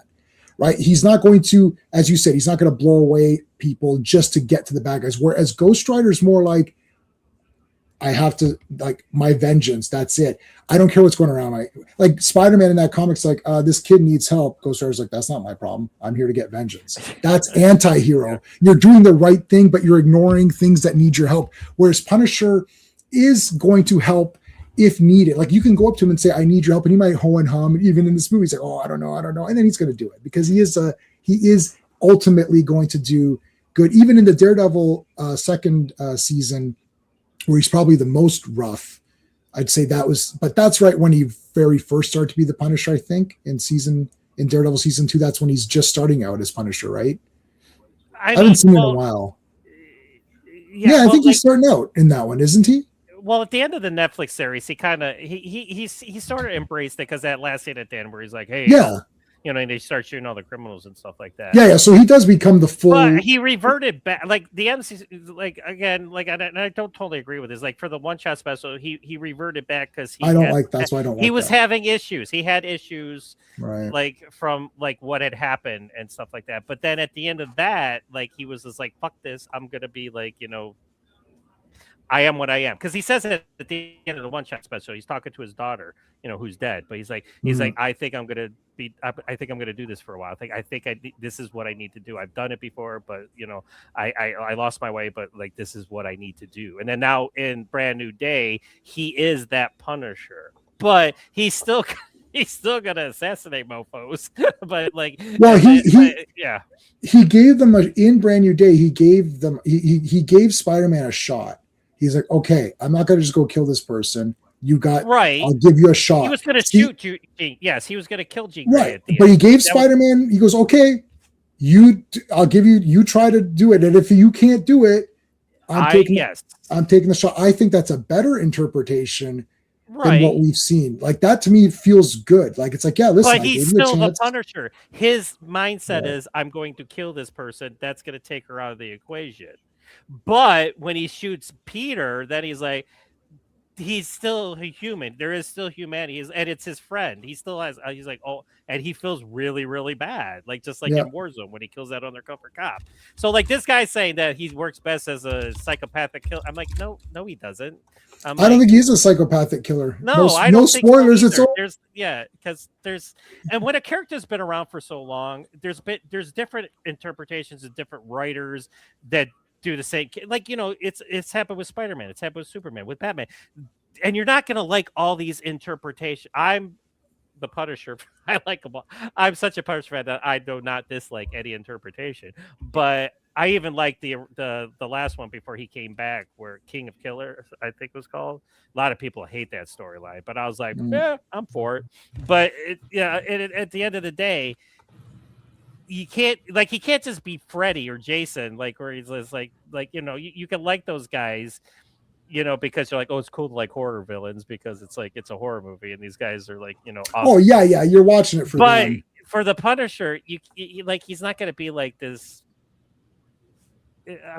I can't find the words right now, but no, Sean. So Phil's saying, why can't Supergirl? Because Supergirl's wearing Superman's symbol, which is the symbol of it's like she's not off-world in disguise killing people. She's representing Superman. It's like she's not a killer. And she was older when she saw her family. Superman never saw his original family die. He was a baby, so his only memories are of Ma and Pa Kent. But Supergirl did see her family die, so that I'm okay with that interpretation. Like, okay, this is Superman now. Supergirl, she's kind of had some bad crap happen to her, so she's kind of more affected, but not to the terms where she's gonna kill this guy at the end. Yeah, that's stupid. Yeah. Also, why wouldn't she be? I would feel like she would be more accepting of a family. Like I would have played it reverse. Like there's a few times that I see in movies where I would have played the character completely reverse of how it is. Hey Dan, how's it going, dude? I agree with that. I agree. Hey Jim Jams. Yeah. And I want to say Grace was here earlier. Hey Grace, there are spoilers, so we've already spoiled a bunch of stuff. Yeah, so it's rolling. If you haven't seen it, you've got it says spoilers on the bottom. I can't help you out on that. I got a question for people in the audience as well as you two. How is Punisher any different than Wolverine? They're not. They're both heroes. Well, he's a mutant. Wolverine has some badass powers that the Punisher doesn't. The Punisher just. But in terms of methodology, the Punisher just has his combat skills and his tenacity and his smarts. Right. Where Wolverine is pretty much indestructible. But basically, Wolverine said, "I do the stuff that you, Scott, and everyone else want to do." He's taller. There you go. Boom. There you go. Mic drop. Right there. That's it. Mic drop, man. Boom. He's taller. Like 5 feet taller. There you go. But like essentially, you have two characters that go outside of the law, and Wolverine doesn't use those like his weapons. Punisher's weapons and Wolverine's weapons are designed to kill. Yes. Like MODOK. So what did you? So John, you saw it. You've seen it 2 times. 2 times you saw it. Yes, I went to see it on Wednesday and on Thursday. So was it? I mean, can you even deter? Like, was it better the second time, or did you notice more flaws, or equally both times were good for you? The flaws I noticed in my original viewing of it, and I kind of knew some of those flaws were already going to be there, so I was like really like disappointed. But I enjoyed it so much the first time. I enjoyed it just as much the second time. I don't think I enjoyed it any more the second time. I love the movie. I gave it a 4.5, and I didn't give it a 5 because of the things I'm gonna, which we'll talk about. I was talking a little bit off camera with you what some of my nitpicks were, but. All right, now I know Steve is the lowest. This is a hot take. And I'll say it right here on the show. This is the weird thing. So do your hot take. This is my favorite Spider-Man movie. I'm sorry, but it is. Yeah. I will versus part 1 and 2 of Sam Raimi. Yes, interesting. That's slightly a hot take. Listen, it's not super hot. I get it, but I'll back it up. I'll back it up. But Spider-Man is the quintessential Spider-Man movie for most people, and Alfred Molina is like gold in that movie as Doc Ock. I get it. I live movie theater on opening weekend as much as anybody else. I watch it relentlessly to this day. And some people came at me, you just like because the Punisher. I'm like, fuck, no, I did not like this movie better. Yes, You're cutting. You had vision. You sound like Max Headroom for a second there, buddy. Yeah. Say your last sentence again. Okay. I like this is my favorite because Punisher did it. Exactly. Okay, because Punisher's in it. Yeah. Exactly. And it's interesting, John. If you take the Punisher out of the movie, I will still love this movie and still like it in my favorite Spider-Man movie. So there you go. It was interesting because when I was watching it, and I think we'll get into the things that I like and didn't like later, but I was interested to see what your reception. I even said this to J-Man when we first spoke about it after we'd both seen the film. Was I was interested to see what you would have thought about Punisher, how they represented Punisher. Who, me? Yeah, you. Yeah. I was very interested to see what your reaction would be. Oh, well, I know the Punisher from being in with Spider-Man in the comics. No. So no, I was how they represented him in this movie, because I know you're a Punisher stan, right? So I was like, right. I was just like, it'd be interesting to see your take on how they portrayed him in this movie. Yeah, I think you liked him in this. You liked the way Punisher was in this movie, right, John? Or was there anything you didn't like? Some people are saying that he's a joke of the movie. I totally disagree with that. I think I like this version of the Punisher because like he's still that man, but he's more grounded in the sense that like I think him being friends with Peter Parker makes him more relatable at the same time, but he still has that aura about him. And like Bertha is such a great actor too. Like he just acts the shit out of it, so that helps too. But now, is it my favorite interpretation? I wouldn't say it's my favorite.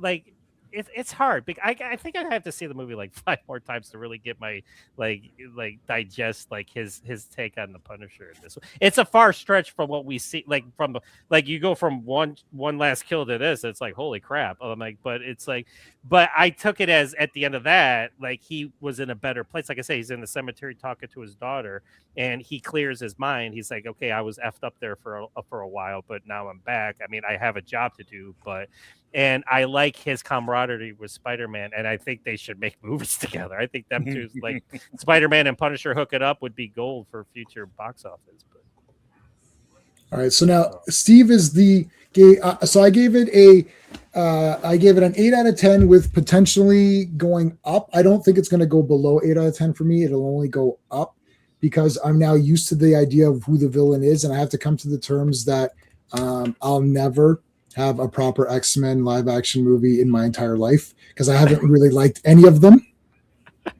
However, you didn't like Days of Future Past? You didn't like that one? No, don't like it. It's dumb. Really? Oh, I'm sorry. Hate it. Don't hate. Okay, I don't hate it, but I just don't care. It's all fake X-Men.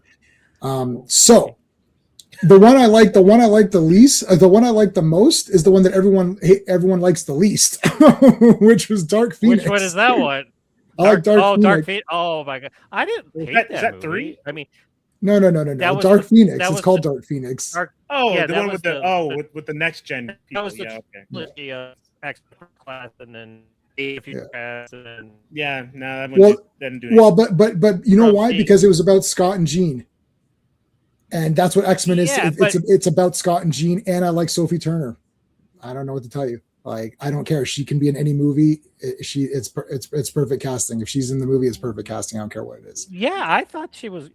And Dark Phoenix suffered. If anything, Dark Phoenix suffered because there was a lot of editing going on, a lot of behind-the-scenes drama with what he wanted and what was put out there. It was one of those situations. So. Mm-hmm. Oh yeah, we're not counting the Deadpool movies. If we count Deadpool movies as X-Men, then I like all 3 Deadpool movies. If we're counting Deadpool as X-Men, okay, so then I don't like any of them.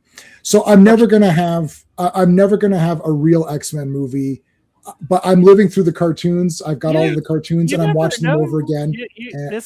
They've already ruined Jean, who I have a tattoo of. I have a tattoo of Jean Grey, and they've already ruined her, in my opinion.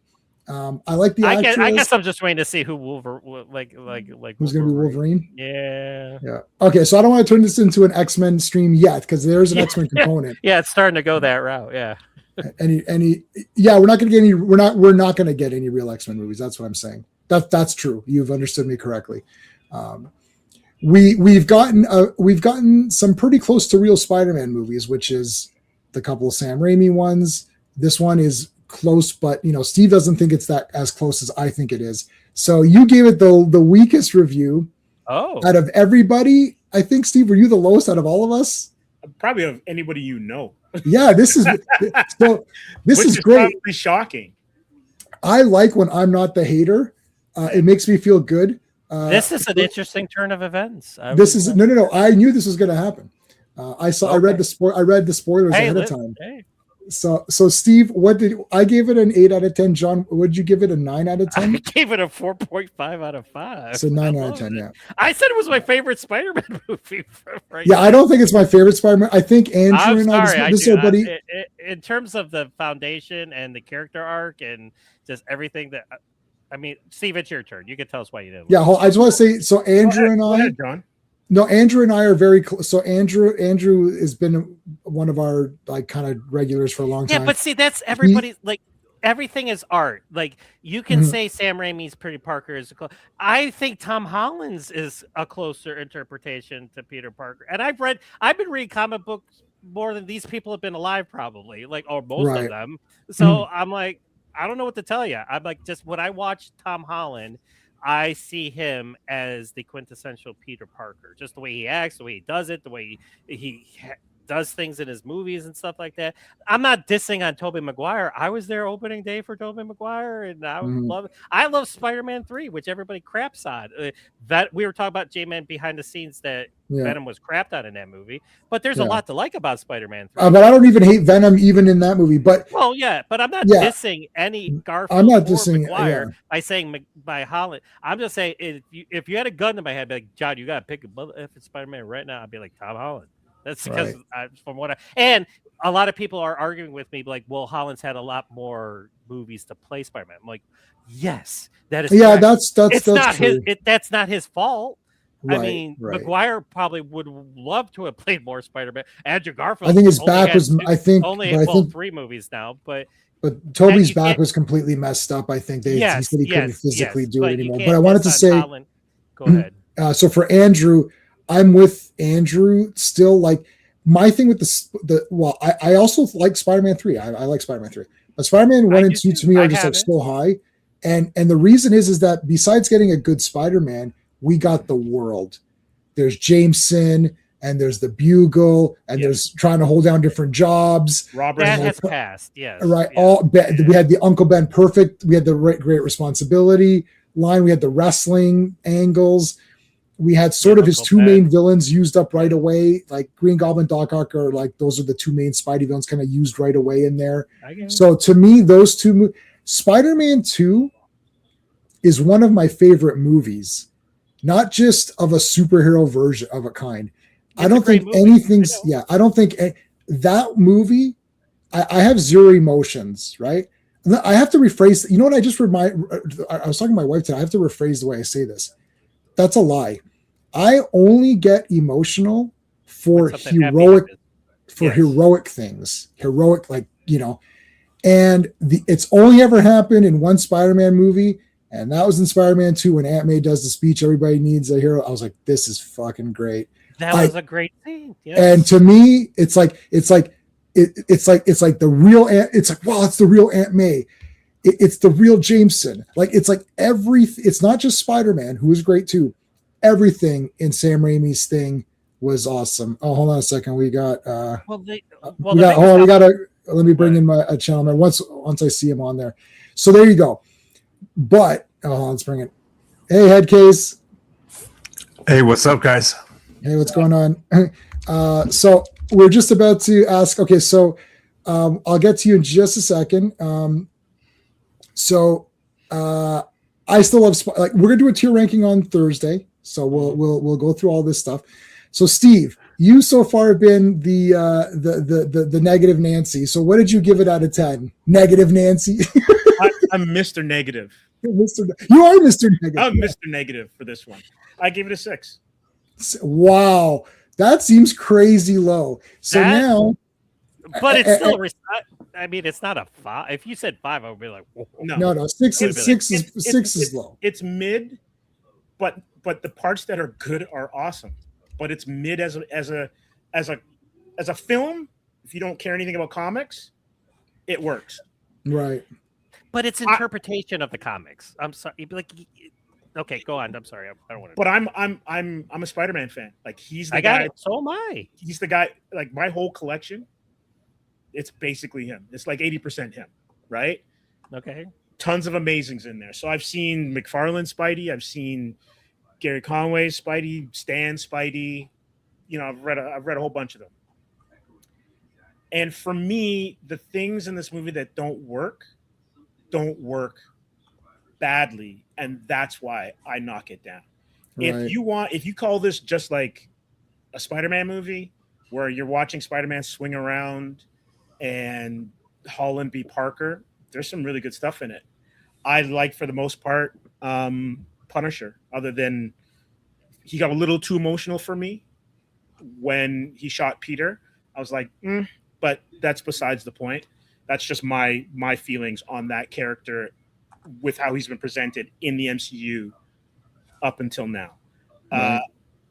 But when it comes to like the villain, how do you take the second best or the first best rogues gallery and they're basically they're tokens, right? I mentioned it in my article. I did. Yeah, I did. Like, how do you have a movie with these kind of stakes? And I'm gonna even throw in something because I don't think I mentioned this to J-Man. Kevin Feige was being interviewed and they were talking about them developing this film, and they had another villain in mind. And in their roundtable, they were like, "We can't use the villain. I can't remember the name of the villain, but because the villain was unknown or wasn't well known." And I'm like, that means nothing, because within the stakes of the story, you may actually elevate that villain to be something else now for the audience.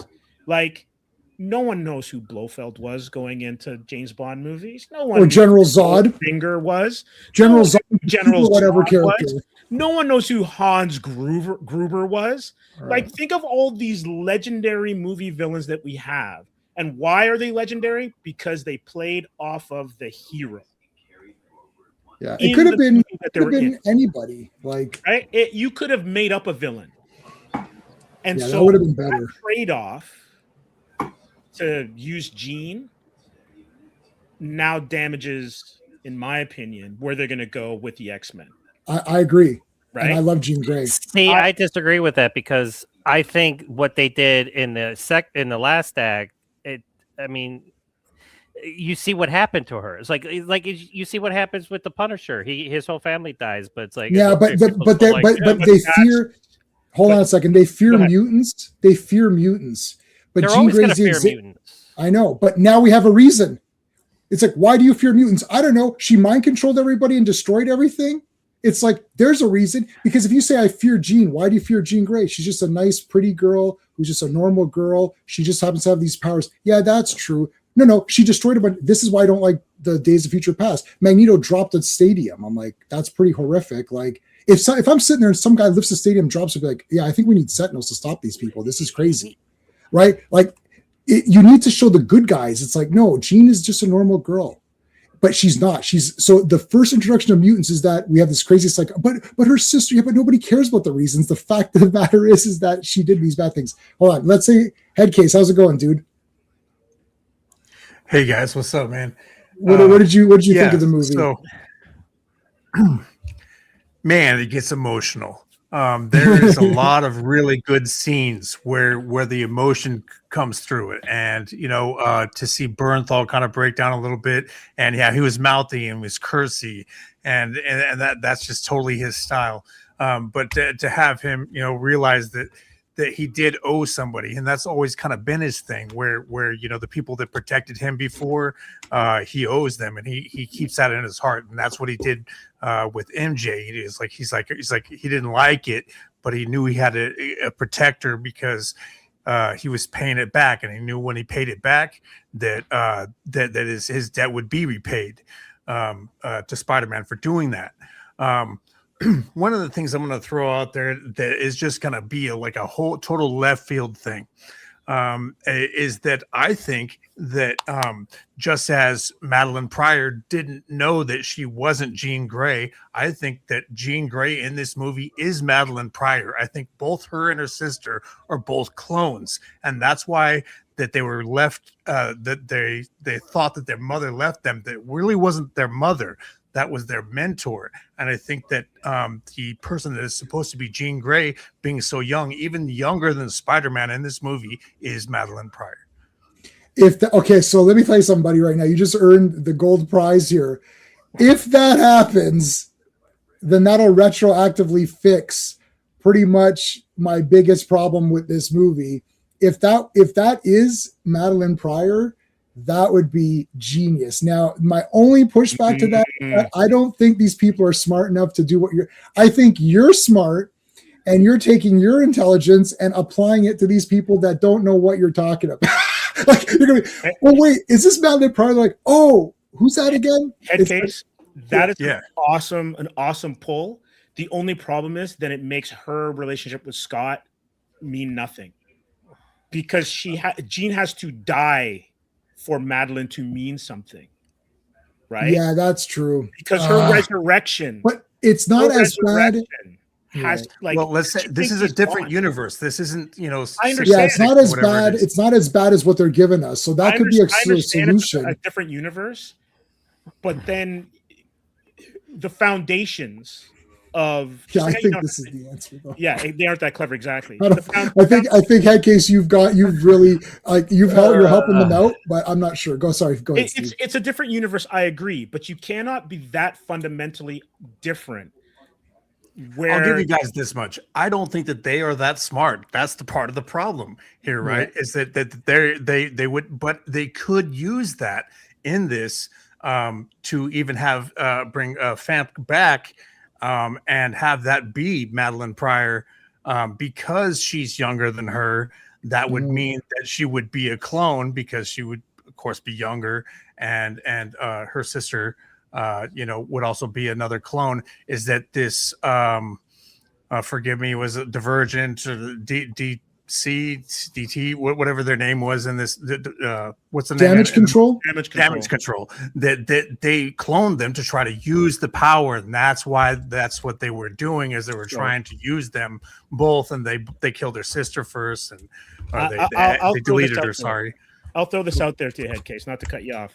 Yeah, no. But if with the amount of sonic energy that she expended and her sister expended, right? There's no way that Charles Xavier wouldn't have said, if there's a Charles Xavier in this neighborhood, in this universe, wouldn't have said, "My God, I'm feeling something," and then not say that has the same energy signature as Jean. It's a great thing, but it just doesn't work. Well, you're okay. I see what you're saying, but they, again, I agree with you, but because they're not that smart, I don't think they thought that through. But they could use it. And that would be an awesome thing to bring into the Doomsday movie, where Professor would see that world, and sorry, I'm just gonna do a fake spoiler here. Is that they're saying that the Professor Xavier sees a world that doesn't necessarily mean that it's Tobey Maguire's. It could be Tom Holland's world get deleted, and it could be something like that, where because remember that it's never been proven that Tobey Maguire's Spider world is in the universe of the original X-Men. And so if he could see that world get deleted, it's very far-fetched. Like I said, these are all just fan theories and things. But because I think that they threw the Jean Grey thing out too quickly, and that's why I kind of am like skeptical. I'm like, like she's just way too young. She doesn't know her powers. She knows nothing about the X-Men. There's not even one mention of X-Men in the movie, and so that's plus why that movie's like 3 years out. Like, I mean, they're setting up something that's like way out. Like, I mean, Sadie Sink gets hit by a bus or something, and then that whole plan's out the window. Or if she goes to jail for something like that Kang fellow. Like, we're supposed to have Kang, and then he allegedly, I don't know if he hit his girlfriend or I don't know, something happened, and then that guy's been erased. It's not a hill I'm trying to die on. I just was like, when I saw. No, that's a good point though. Madeline I like that. Pryor, and so I could be. Know. Yeah, they could do like the Saw movies where they wait for everyone to point out all the plot inconsistencies and then fix them in the next movie. And that's how they do. It's like every Saw movie. I was like, none of this makes any sense. And the next Saw movie is like, they answered all the things that didn't make sense. Then they just brought in new things that didn't make sense. But that's why you kept watching every Saw movie so that they could fix the previous. That is what they did do. Yes. Yeah. And also, I love the Saw brought movies. Up back in X all the way to X, where he's old. It's like, dude, you. They're died still explaining 4 stuff in movies X. ago. Yeah, I also think that they introduce at least in a passive way Wolverine in this universe already. Oh yeah, hold on. I want to talk. No, Andrew's right. Hold on, Andrew's right on this one. The rumor is that it opens with the Fox X-Men destroying Tobey Maguire's Spider-Man. That I've heard that as well. Have you guys all heard this rumor? No, I have not heard that Drinker rumor. and Nope. Nerd I'm staying away from that crap. I want to go in on December and watch the movie. It's hard for me not to. I read the whole comment. I have heard that it starts. That's how the movie opens. But yes, who knows? It's hard for me to stay away because I'm in 4 million groups for all this shit. So this is all I just go on. I just scroll past. I just keep going. Anytime I see, I'm like, nope. Unless it's legit news I'm going to put on my website. I don't care what anybody says about rumors or that rumors. Nobody it's hard knows not to what eat the up, fuck's though. going on. Yeah, of course. Yeah, you heard that rumor. I hate heard rumors. About Rumors is what kills. Yeah, I don't care about spoilers anyways. It doesn't affect my enjoyment, even if it's a mystery and I know who the killer is. Like, I just like, for me, I'll get into the movie. Like, I'd heard Sadie Sink was playing Jean Grey, but then I just thought, well, we haven't. So while I'm watching the movie, we hadn't seen her. So I was like, well, why haven't we seen her? Is she like, what is going on? That was dumb. Them hiding the fact that she was Jean Grey was stupid. Well, I mean, it was sort of like that was the rumor from before, and then it was like, oh no, she's not Jean Grey, but then she was Jean Grey. But I don't mind that she's Jean Grey. I mind that she's the villain, and I mind that she's the villain. She's the antagonist. She's not the villain. She killed a lot. She killed that construction worker. Like, she made him walk in front of the good people do bad shit unexpectedly, or like. You're a Punisher fan. Of course, you'd say that. No. Punisher. I don't think. I think Punisher's a hero. Nobody in New York City knew it was Jean Grey doing all that shit. So it's not like they're gonna see Jean Grey walking down the street like, "You're that girl that threw that Asian man in front of that." And it's like nobody knows. But the audience knows. And so she killed a lot of. That guy didn't do anything. He's a construction worker, so he probably had a bad life. And he had to work there, and it was crummy. He works in the heat, and she made him walk in front of a car, and then he got smashed to pieces. And also she caused a lot of damage with that tank. That woman's going to be in prison for her whole life who drove the tank. That old lady's not going to jail. Peter was going to tell him like. No, she's going to jail. And Hulk's insane now in an insane asylum. She caused a lot of damage for someone who's not the villain. This is the kid. What were you? Who was with me with Sean the other night? Where Sean's like, was destroyed mentally because of her sister. Of course, I mean, like. But all the villains are destroyed mentally. So is Green Goblin. Like, they're all destroyed mentally. They're still villains. But no, John. Wait, John, are you saying that she wasn't the villain, but she was the villain? She caused a lot of damage. She was an antagonist. She wasn't the villain. She didn't turn out. So who is the villain? There really is no legit, because then Damage Control, like Metzger, like turns out to be kind of like the villain at the end, but they're just an organization. Yeah, Damage Control was supposed to be the big villain. Yeah, so that was the big reveal. Like because then she turns into a sympathetic character, because like then they show the scene with her sister. It's like, yeah, I know bad shit happened around her. shit happens, and I'm sure she's gonna have to live with it for the rest of her life. Yeah, But and the people who are dead won't have to live with it for the rest of their lives because they're dead. the Punisher killed an undercover cop in Warzone. I already said that. He's gonna have to walk around. Well, with that's that not the forever. MCU Punisher, though. I know, But the thing is, but you're missing the point. Punisher does kill people. The X-Men don't. And when Jean Grey turns into Dark Phoenix, we're going to be like, oh, yeah, you were already Dark Phoenix. But in the last movie, weren't you? It's like, no, that was before I was Dark Phoenix. Like, that was before you were Dark Phoenix? Whoa, that means you're a total bitch. It's like, no, my sister was kidnapped. It's like, well, your sister was kidnapped and you have all these powers. So why don't you use them in a less violent way to find out where she is, as opposed to, why does she need to mess with Peter's mind and all this random stuff? It's just so weird. Like, she's pretty dastardly. Like, this is all this she is had not to do was jump in that guy's mind. The main guy from the damage control. All she had to do was to jump in his mind and figure out exactly what happened. Yeah, like that's what she was doing. But the guy was literally walking on the street talking to Spider-Man during that whole calamity with the tank. Yeah, he was right. She could have got to him weird. any time. She didn't have to break all the way up into the building and everything with the Hulk and everything to finally get him in some dark back room, safe room, to finally get into his head. She could have chose any time to get to that guy. Can I say that they weren't nice people before that? They're randomly taking over people's minds just for the fun of it. Oh, look, we mind controlled that woman. Like, well, that's not nice. Like, it's not like they were nice girls just having fun. Like, they were being bitches either. What if they take control of someone and something happens and they get killed or something? It's like, oh, we're just having fun. It's like, that's not. It's just, hold on. Forget about everything we're saying just for 1 second. Jean Grey doesn't do that.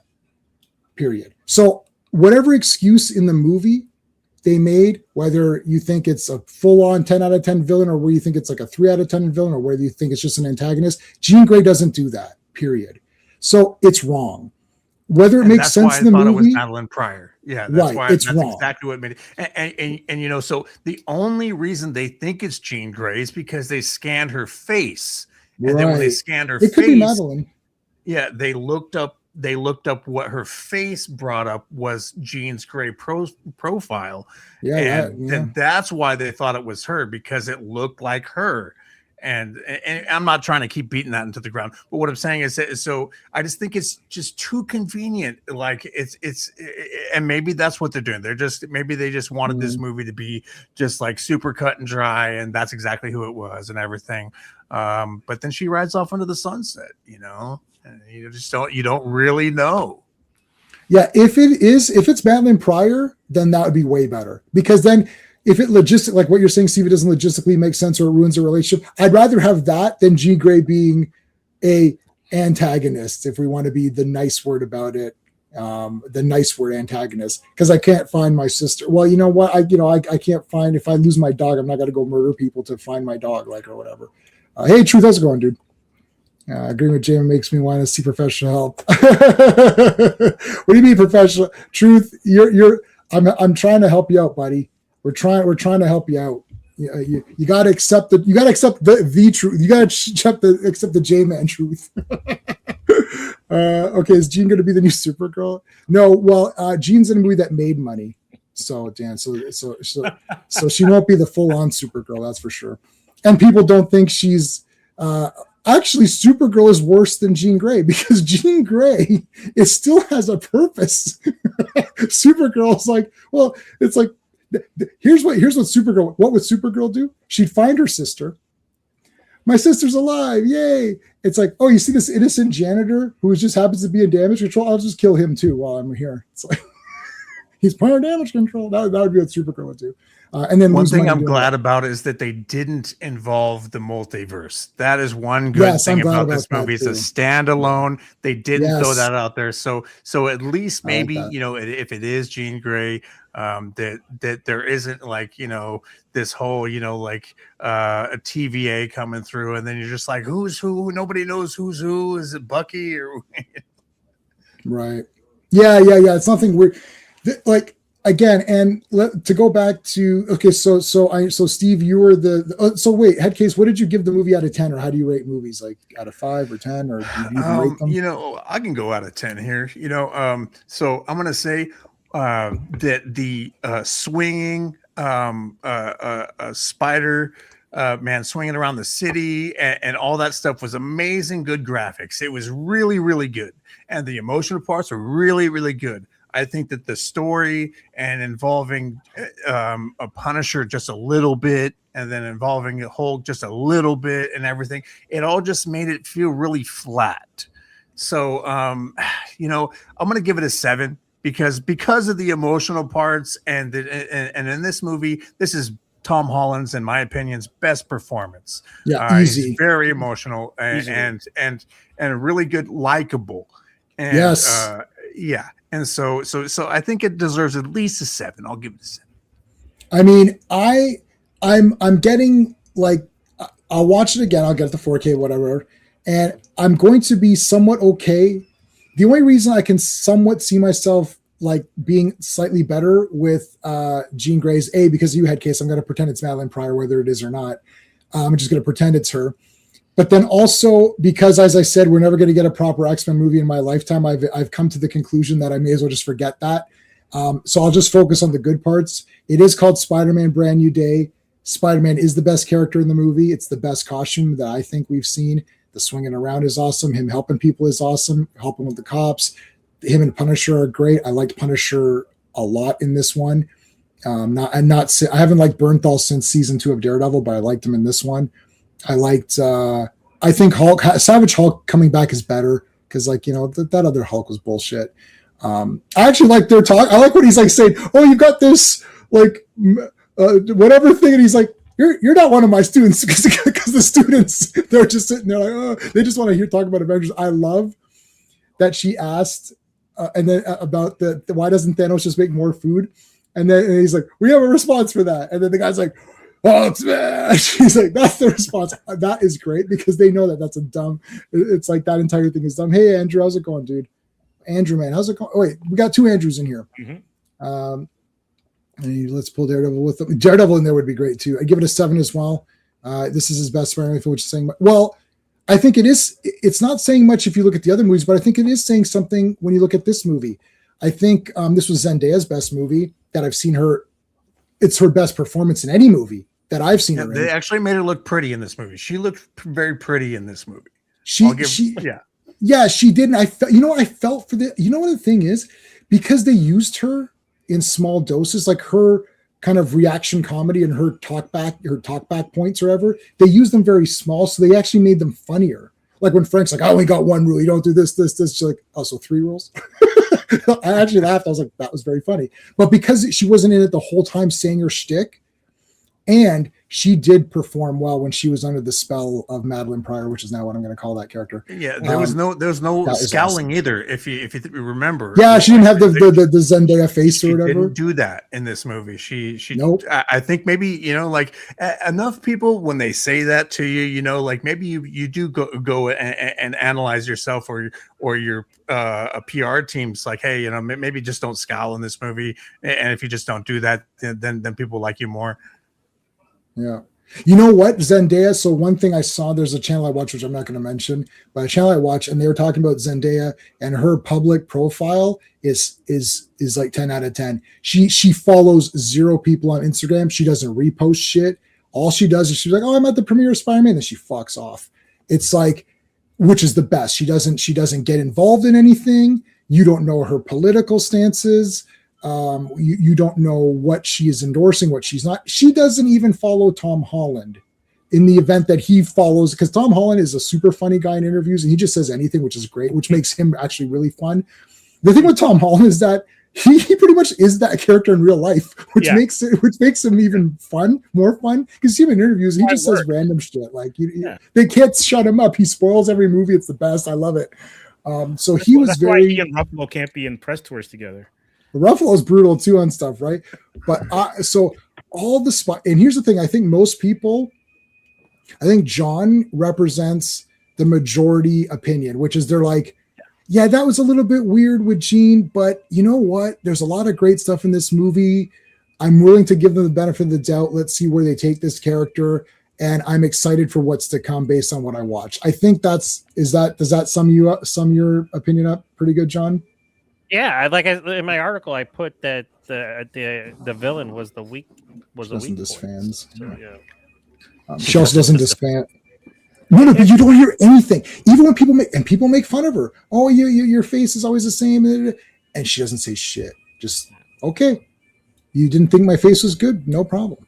Wait, there's Move people on. that don't think Zendaya is beautiful? No, that's not their thing. They're saying is they don't think that she always has the same super restings. They call it resting Zendaya Resting face, bitch so face? it's scowl and all that. Yeah. They're always going to can't- tear you down when you're pretty, you know, and just like Sydney Sweeney, they're going to tear Yes, you down when they you're tear you pretty, down, yeah. and that's another person. Just like I just want to throw this out there because of everything that J-Man just said about non-politics, just rolling with the punches, and doing your own thing. That's why I like Sydney Sweeney so much. Yeah, and see, I did not like Zendaya. I don't like Zendaya in Dune. I can't stand Chani, and I liked Chani. Well, I liked Sean Young as Chani in some limited appearance that she had in the original Dune movie. But I do not like Chani at all in this. I think they've completely, not her fault. They've taken that character in a spot that shouldn't. We're not going to talk about Dune, but anyways, I liked her. This is her best performance. I did like her in Greatest Showman. I always forget she was in that. I liked her in that one. She's like the acrobat girl or something, right? So I liked her in that one. Yeah. But I really liked her in this. I thought Ned was good. I mean, that he ain't going to be Hobgoblin. That ain't going to be Hobgoblin. I don't know what that. Wait a second. though. Who came up with that? Yeah. Well, that's because he's Hold not. on, So though. wait, Steve. J-Man, Yeah. considering the books we've been reading, Yeah. could he become No. demonic Hobgoblin? And the reason why I say that Okay. in No Way Home, he was able to open those rings. Yeah. Right? So maybe He was able to open okay. the portals. So he's got a knowledge of science because he's smart, and he's got some mystic connection to the sciences Okay. of mysticism. If he does evil, if he does demonic Hobgoblin, then yeah. Well, but okay, so Ned Leeds is the. I mean, he's Hobgoblin, but he's the fake Hobgoblin because later they retcon that. Whatever. That's literally a stream on its own. For all intents and purposes, he's Hobgoblin in the first iteration of the first reveal of, oh my God, this is Hobgoblin. But that actor who plays Ned visually is a representation of Miles's friend from the Ultimates universe. Is that right, Steve? Yeah, if I'm correct, yeah. Okay, so that was weird. They basically took the visual, because he looks exactly like they took the video. You can look it up. They took the visual. So I don't know if you guys know this. So Ned in these movies with Tom Holland, he looks like Miles's friend, but they named him Ned. It's so weird. It's just like, that's not Ned. Like, it's just such a weird thing to do. Like, I don't know why they didn't just name him whatever he's named in the Ultimates. Like, because then he looks exactly like the character. Yeah, Genki Lee. Genki Lee. It's a Korean American teenager. Okay, so he's Korean, so it wouldn't have fit that way. But still, he's a bit chubby, they could right? Still do it. They could still do that, and you know what would be an interesting twist, because Tom Holland has already talked about passing the torch to a new Spider-Man. That if at some point Ned was still in there, he could become a villain because he's mad that his best friend Peter Parker is no longer Spider-Man and somebody else is being him. That could be an interesting twist. Yeah, they could. They could do. It's Flash, Andrew. Flash is the boyfriend. That was the joke or whatever. It was Flash Thompson, wasn't it? Wasn't that the boyfriend? Wasn't that MJ's boyfriend? It was. Well, there is Flash. So Flash Thompson, is he supposed to be Flash? Like, but he doesn't have any powers, right? No. Flash Thompson, as in like that's just the guy's name. He has no powers. Okay. He's not the Flash. No, the guy. So isn't the guy that thinks he's Spider-Man's best friend or claiming that he is? Flash. Isn't that? Yeah. That's Flash. That's a very Flash. That's the confusing boyfriend. thing. That's the new boyfriend that MJ has. He only appeared in that 1 second. Yeah, but No, can that's tell not the she same doesn't. guy. That's not the same guy. No, That's the same guy. It's a different character. It isn't. What? It isn't the same guy. I don't think. It's not I Flash didn't Thompson. catch that. If it is, he must look different. If it's the same guy. It's not the same Okay. guy. It's not him. Wow, Okay. that means I confused that. Well, where was Flash Thompson? I don't think he Because was. think about it though, J-Man. Peter would have had even more of a reaction to seeing that guy if it was Flash. Oh yeah, that would have pissed him off hardcore. Well, it's been years since high school, so he's probably just wherever the hell he's at. I don't Was Flash Thompson blipped or not? No, because they No. show him. Oh God, I can't remember the scene, but they actually show him in the film. There's a picture of him when they're talking. Oh, so he about- wasn't blipped, or so he wouldn't have been with them. Yeah, but if it In was the blipped, very they came back. beginning, when they're doing the Marvel stuff, they show him there, like with his book or something, just very briefly. Yeah, he's in a photo, Okay. and they make a mention of him. I just can't remember what it was. I'm gonna check. Yeah, if he's in this movie, correct me if I'm wrong, but I don't think I'm I think gonna they just check because I totally wanna see exnate it, him but- from the whole movie. Yeah, no, he's in the movie, but he's not. It's as an image. It's not him as Yep. speaking role or anything. You're Yeah, absolutely so he's not in the movie. He was in No Way Home. He wasn't in. He's not in this movie. Wow, I thought that was him. I thought, oh no, Flash became the boyfriend. That's crazy. And after all these years, I actually kind of feel like that was a good comic relief. I did not like that guy the whole time, but I'm like, okay, like now that I've seen him not there, I'm like, maybe they should have brought him in, just for a quick little cameo, just to show where he was at, because he was the first one to get into MIT before all of them did. Okay, so And they show him in that the would've been- beginning. So I thought for some reason it was him. So it's just an unnamed. It's a rando boyfriend. It's just like a random I new boyfriend. think who so. doesn't matter.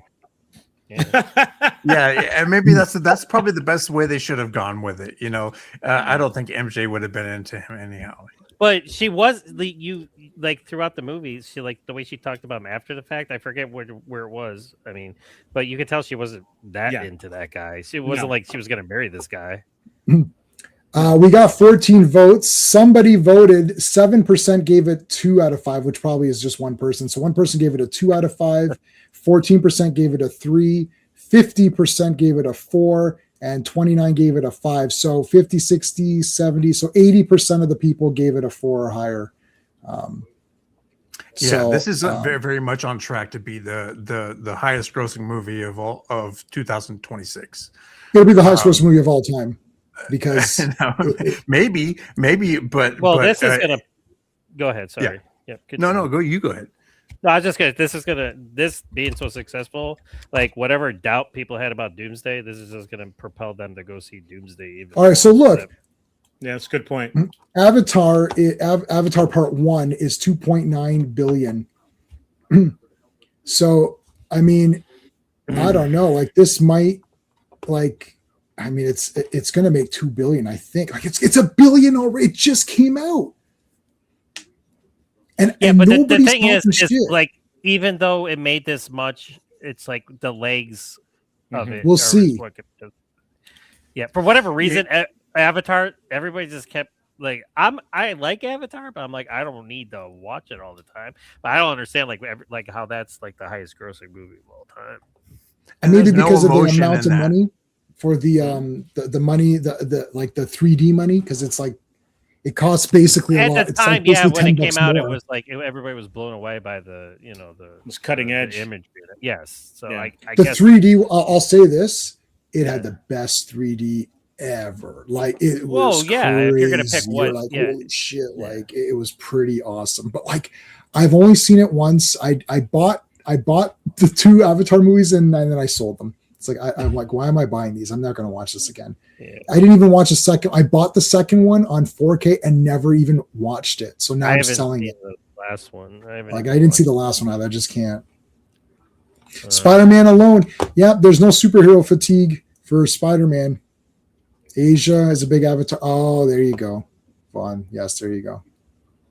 Previous Yeah, movies got absolutely. less than Spider-Man 16. movies. I'm not the only one to say this. I might even be copying, but I've been following the numbers that Spider-Man movies get people's butts in seats, just like you said. Especially with Tom Holland and with this one, if anybody hasn't seen it, if you want to see a good performance from a Spider-Man, especially emotionally, and seeing him, spoiler alert.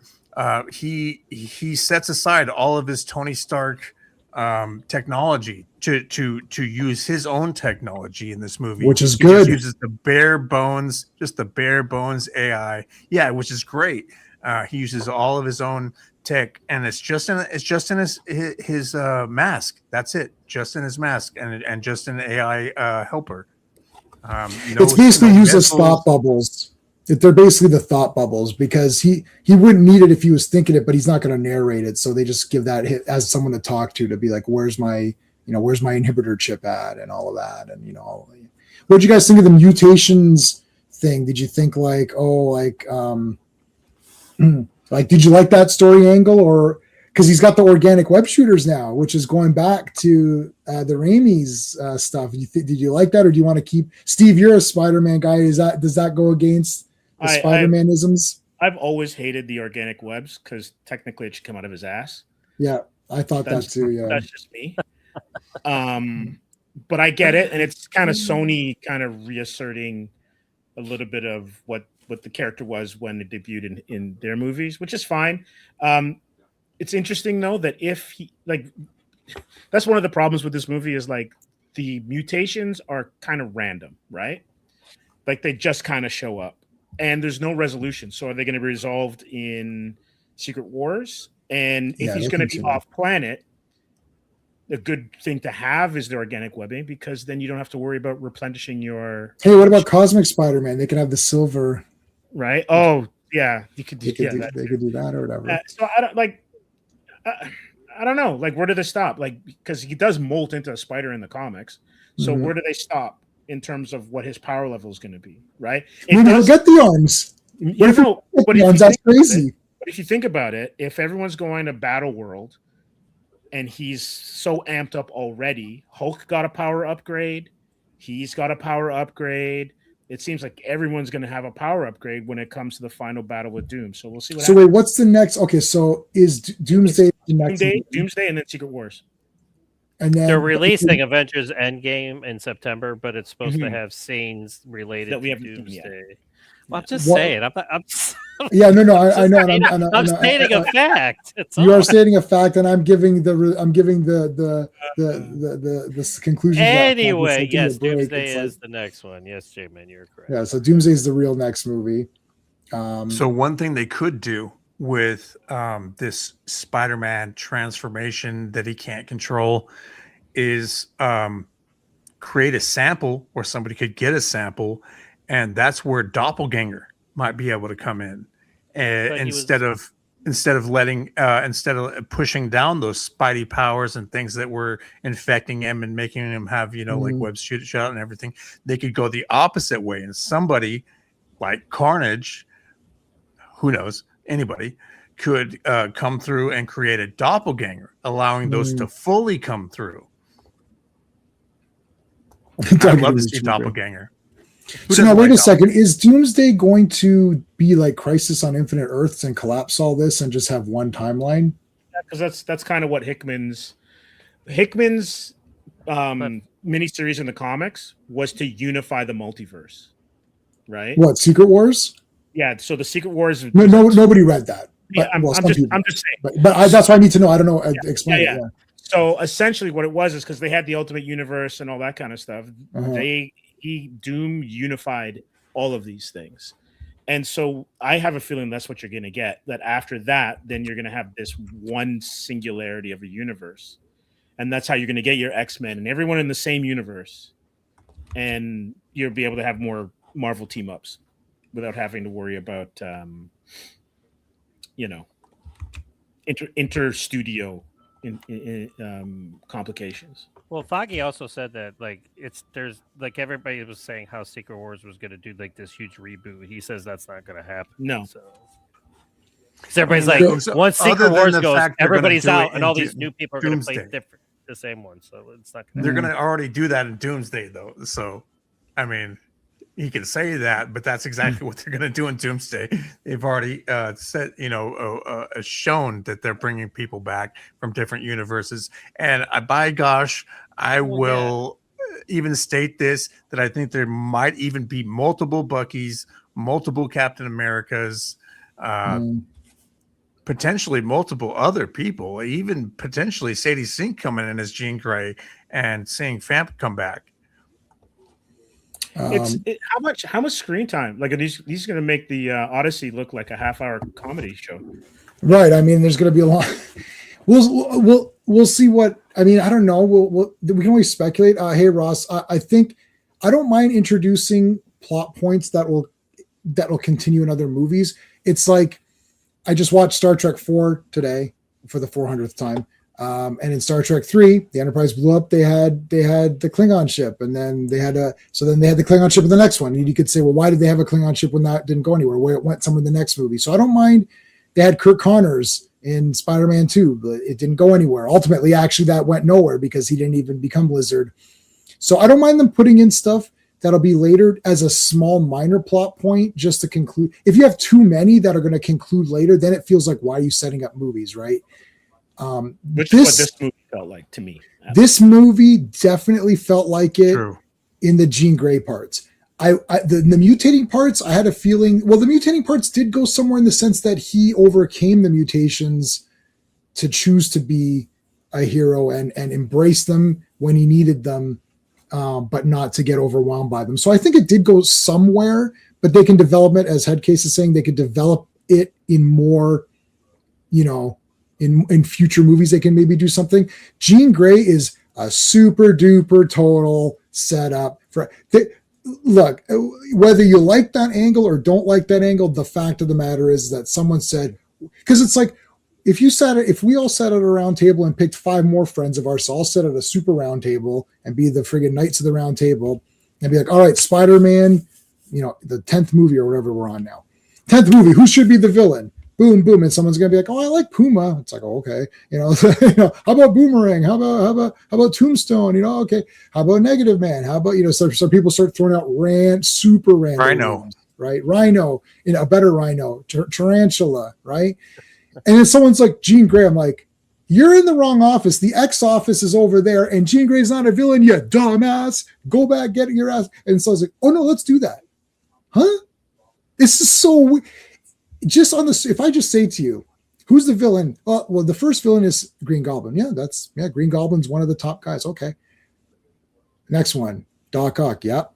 Doc Ock. Sandman. Yeah, shit. Yeah. Venom. Yeah, he's got to be in those movies, right? Then you got like Vulture. Yeah, shit. Vulture. Got to have Vulture. Shocker. Right. Forget though. Electro. So he has their villain verse. So some of the villains they could have used had their own standalone films. Yeah, Craven, right?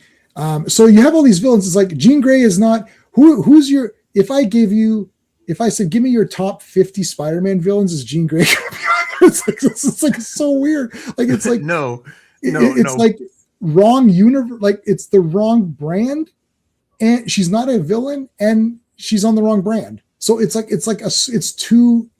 So it's clearly to set up X-Men because there's no other reason for it. Why wasn't it just Emma Frost? We could have had the same thing, just make it Emma, and then that's the end of it. Venom, and he's not a villain really anymore because they kind of trashed that storyline as him being a villain. But Venom, they teased Tom Holland's Spider-Man in the last Venom movie, and then they never did anything with it. Mm-hmm. They literally showed him in the same universe. That's because box office and nobody will go in to see those movies. Yeah, Venom is because Venom needs to be created from Spider-Man because the symbiote hates Spider-Man and Eddie hates Peter.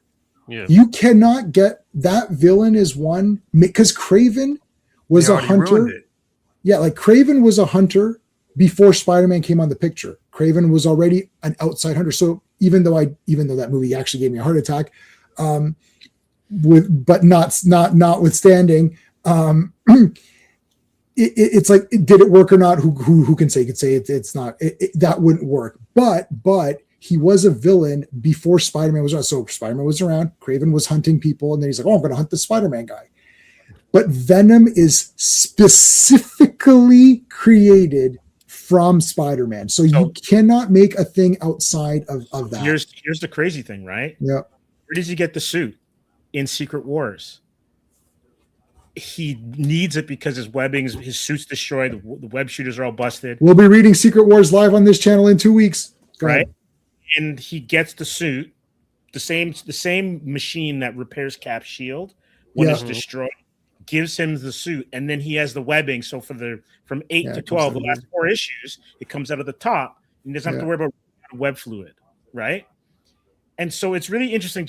And this is my problem with the film is how they decided to kind of portray certain characters. And I gotta say, like I think Punisher comes off, other than Spidey, Punisher comes off the best out of all the characters that are in this movie. That's the character you're going to complain least about, because you get Savage Hulk back, but then Banner's still a pawn in a movie, right? How many times has he just gets getting shafted, man? That gets beat up. Avengers 2, Age of Ultron, got his ass beat by the what is it, the Hulkbuster.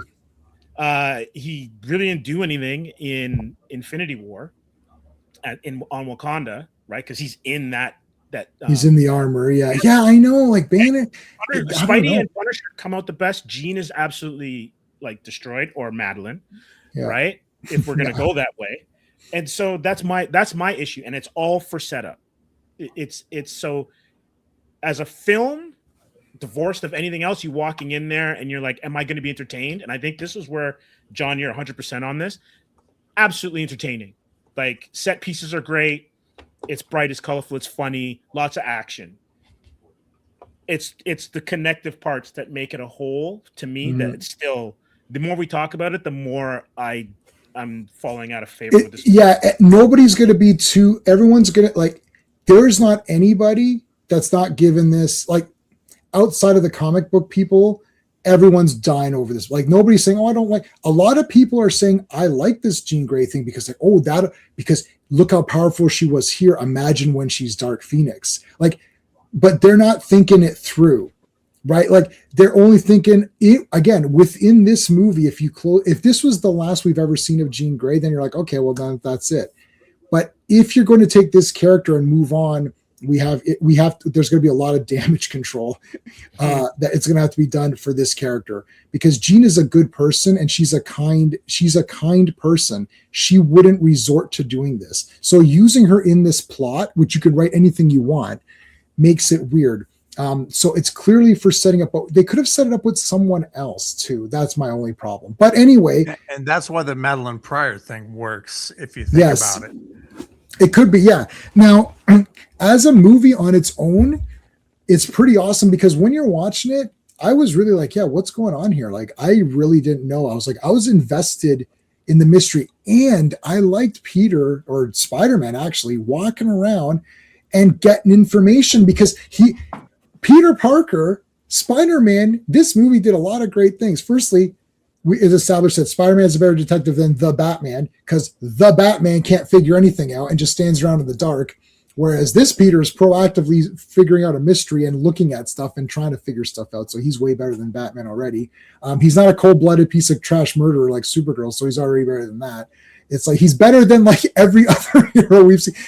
Brand New Day is the best Marvel-related movie in like a long, maybe since the last Spider-Man movie, but even before that, like like Spider-Man seems to be the only one, because remember we looked at the box office, Steve, even the weaker Spider-Man movies still make tons of money. Like even it's like, what was the lowest rated one? Amazing Spider-Man 2, maybe? Amazing Spider-Man 2, and I think that was 700+ million. Even that or Spider-Man 3 or Spider-Man 3 made tons of money. Yeah. Oh, did it? Oh, massive, guys, massive. It's the highest grossing Raimi film. Grace, it's been spoilers this entire time. Is that in conjunction with inflation, or is that no? Okay, I'm just asking questions. No. Spider-Man 3 though, even at the time, I remember it like bring up those stats. Let's bring them up here. Spider-Man 3, boom, 887. Hey, oddly enough, the budget for Spider-Man 3 is the same as this budget. Well, no symbiote, right? Yeah, I guess so. Hulk is in it for what, 5 minutes? No, he's in it. Well, no, the fights. I I don't know, man. I don't know. I feel like they stick with you, like, yeah, it's a good question because I feel like that things stick with you longer, like depending on what the scenes are, and you think that they're in it longer than they are. Like they did like a breakdown of how long Punisher was in a new Spider-Man and how long that Jean Grey was in it. And it was like 30 minutes each or 15 minutes for one and 30 minutes for the other. It's like very small. And don't forget, this was filmed in Scotland, so they would have made a ton of tax breaks and saved a ton of money instead of shooting on location in like New York or Chicago or something like that, or even Georgia. So No Way Home. This is all the Spider-Mans together. 1.9 billion. So I mean, this one's going to. Of course, this movie was amazing. I love this movie. I love it. And ironically, even though this one is my favorite, I think I was the most emotional watching that film. Yeah. We'll talk about that on the tier ranking on Thursday.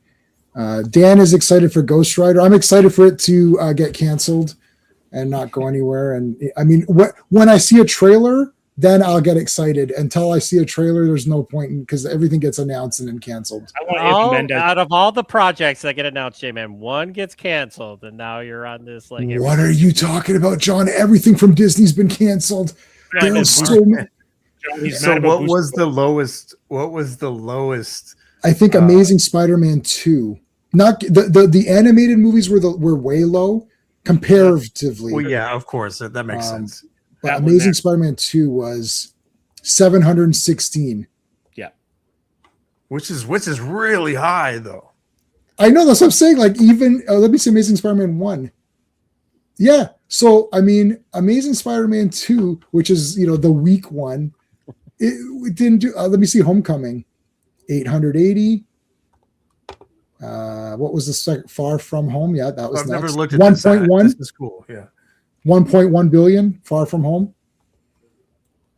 Which is really Spider-Man good for 2's that movie, crazy. actually. Yeah, Spider-Man 2 788. So Spider-Man 3 did better. Did 100 million more on top of that. I mean, this is crazy. Yeah, the Spider-Verse movies put butts didn't do in the as much. seats, right? Like even the Spider-Verse did 690. Like even like a cartoon that adults don't care about still made money. I mean, Spider-Man's the man.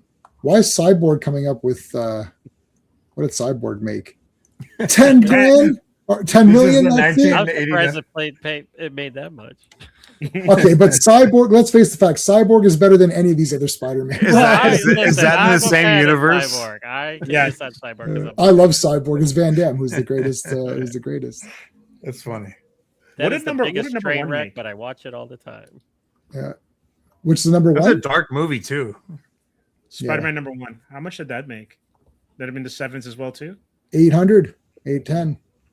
And this is the Tobey Maguire one, right? 2000, yeah, the first Spider-Man live action. See, movie. back then, what those movies made is what, like, now it's billions. Like back then, like if a movie made 800 million, that was like bank, which it is. I mean, of course it is, but now if your movie doesn't make 1.5, it's like, it's a clusterfuck. Did we look at Homecoming? Yeah, we did 880. It's kind of like how comics are now compared to like the 90s. Where you're selling $1 million, 2 million, and a book would get canceled if it was selling 500,000. Now it's an absolute superstar book. Yes, I remember they canceled one of my Jonah Hex series that I really enjoyed. And I'm talking about big, high-profile stuff. I'm not talking about little pitty shit that nobody remembers. I'm talking about Blade. That was the biggest thing that was canceled. All that other crap, who cares? It's like, who cares about that crap? But I mean, Blade? Again, Blade was going to be, it's about his daughter and stuff. Well, yeah, they got a 2-time Academy Award winner announced on stage at San Diego Comic-Con. Do you think Kevin Feige wants to take pie in the face for that? Shit, he said he feels like a loser for it. He said that. He's like, I feel like a failure. That's you are a failure. He's like, for other reasons. We wanted to do Blade with this 2-time Oscar winner, and we couldn't get it done. We couldn't figure it out. We couldn't crack it, and I feel like the biggest idiot. So, because he is the biggest idiot because they're not going by the obvious thing. Oh my God, Kevin Feige. Yeah, you could see as soon as it became all about him, it's like fart noise movie. It's like fart noise, No, was fart that noise, fart JPEG noise. guy? What was that guy's name that took over Disney that greenlit Kevin everything? Feige doesn't like know anything. Division? Okay, out of everybody that was ever announced, the easiest movie to make is Blade. It's like you have a guy who has martial arts who kicks the shit out of vampires. Blade is the easiest character to make. There's nothing to figure out. Like the first Blade movie, it's like Wesley Snipes kicks the shit out of people. That's the story. Yes, this is true. Did you guys ever listen to the soundtracks for the first 2 Blade movies? I have them on CD, so yes. Oh yeah, dude, they're bangers. They're bangers, bro. Listen, Dude, both Wesley soundtracks Snipes are awesome. Right, Wesley Snipes walked in. He's in that movie, and he just kicks the shit out of people. Like, so Steve and I were joking because Wonder Man came on, and Steve's like, "Did you watch Wonder Man?" I was like, "No, I ended up watching Blade." So, and I've seen Blade 4,000 times. So then you guys would say, "Oh, it wasn't too bad." I was like, "Okay." And then on stream live, I'm like, "All right, I'm gonna try Wonder Man tonight." The next stream. So did you watch Wonder Man? I was like, "I watched Blade again." I was like, "You just watched Blade." I was like, "I know, but I just watched it because." I'm like, you know what? I'm just gonna go to the movie that I know is a 10 out of 10 masterpiece, and that's Blade and Blade 2. And Blade 3 sucks, but or not. It's not as good. I need to watch it again. But Blade, like Blade, Punisher, Blade. These movies are Punisher is easier than Blade because you don't need effects for it that much. I mean, you know, like there's so many Punisher movies that you could just take a movie and rework it to be a Punisher movie if you want to, right? I mean, like. These are the easy characters. Ghost Rider is hard because Ghost Rider, when he's the spirit of vengeance, there's not a character there. So it's like Johnny Blaze or Dan Ketch or whoever he's playing is the character, right?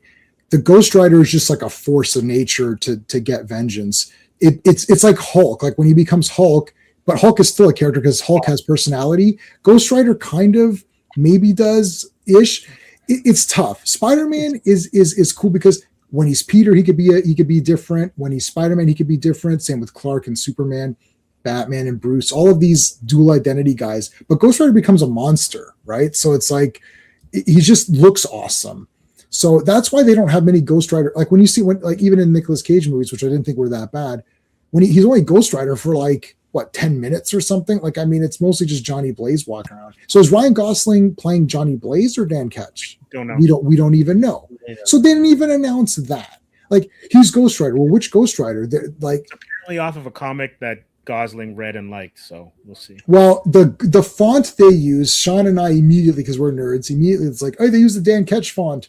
Mm-hmm. It's like, yeah, but my response to that, to my own, like, so Sean said that, and my response was, yeah, I saw that, but my response to that is like, I don't think they know that there's different logos, so they're just putting a logo that they think, you know, they probably picked the first one off Google. Oh yeah, that's it, Ghost Rider. It's like, that's not the Ghost Rider that you think it is. So I don't know, unless he is going to play Dan Ketch, in which case will Nicolas Cage be Johnny Blaze?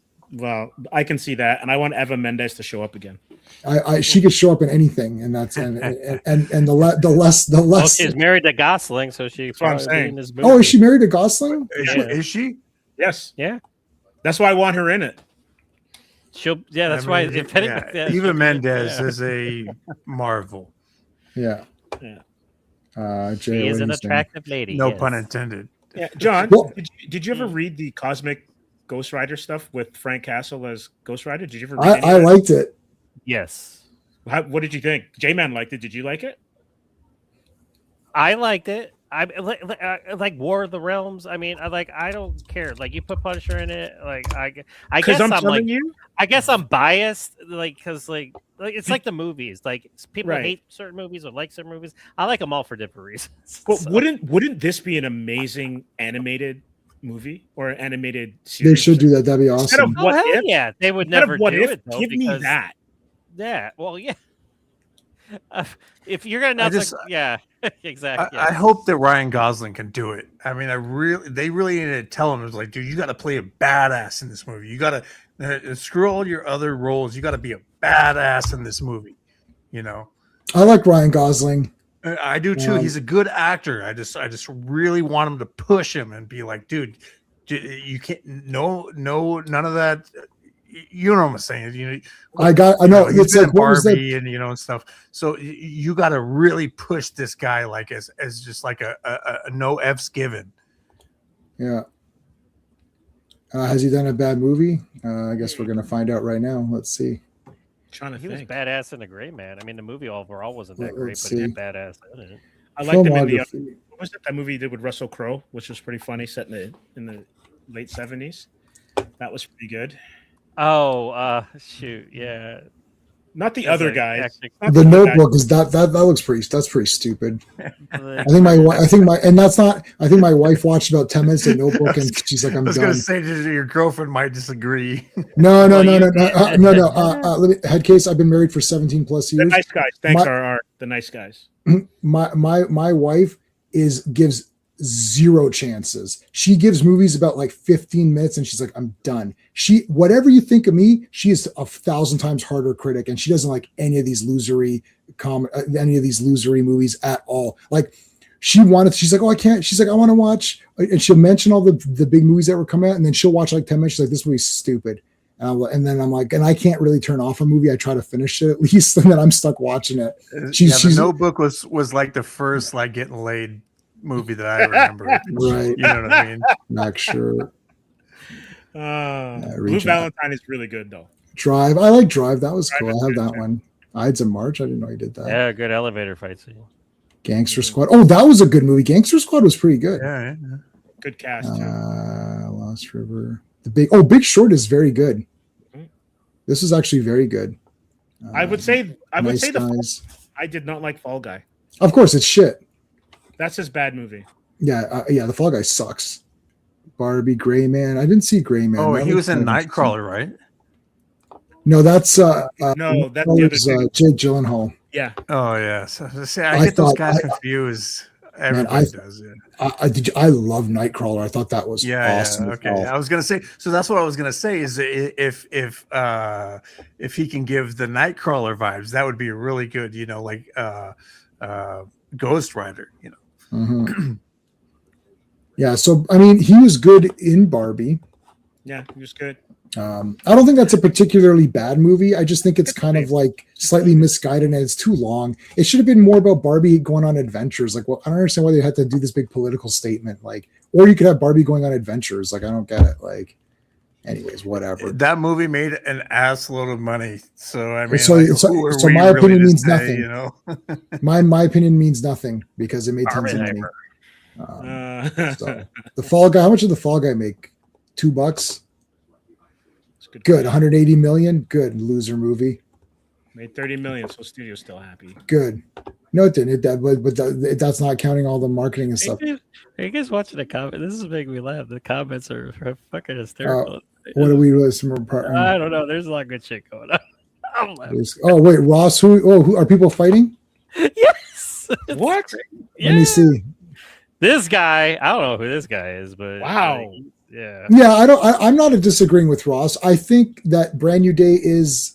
Well, we're going to do a tier ranking. I do think Brand New Day is a bit better than Spider-Man 3. But Listen, it's all not one or two. subjective. Like you can have your thoughts, I can have my thoughts. It's like as long as you back it up, go right ahead. I don't care. Just play something. So who's fighting with who? Who's fighting with Ross? It's not Andrew? like we're saying Alien 3 is better than Alien or Aliens. You know. Hold on a second. So wait, I'm missing who's fighting with who.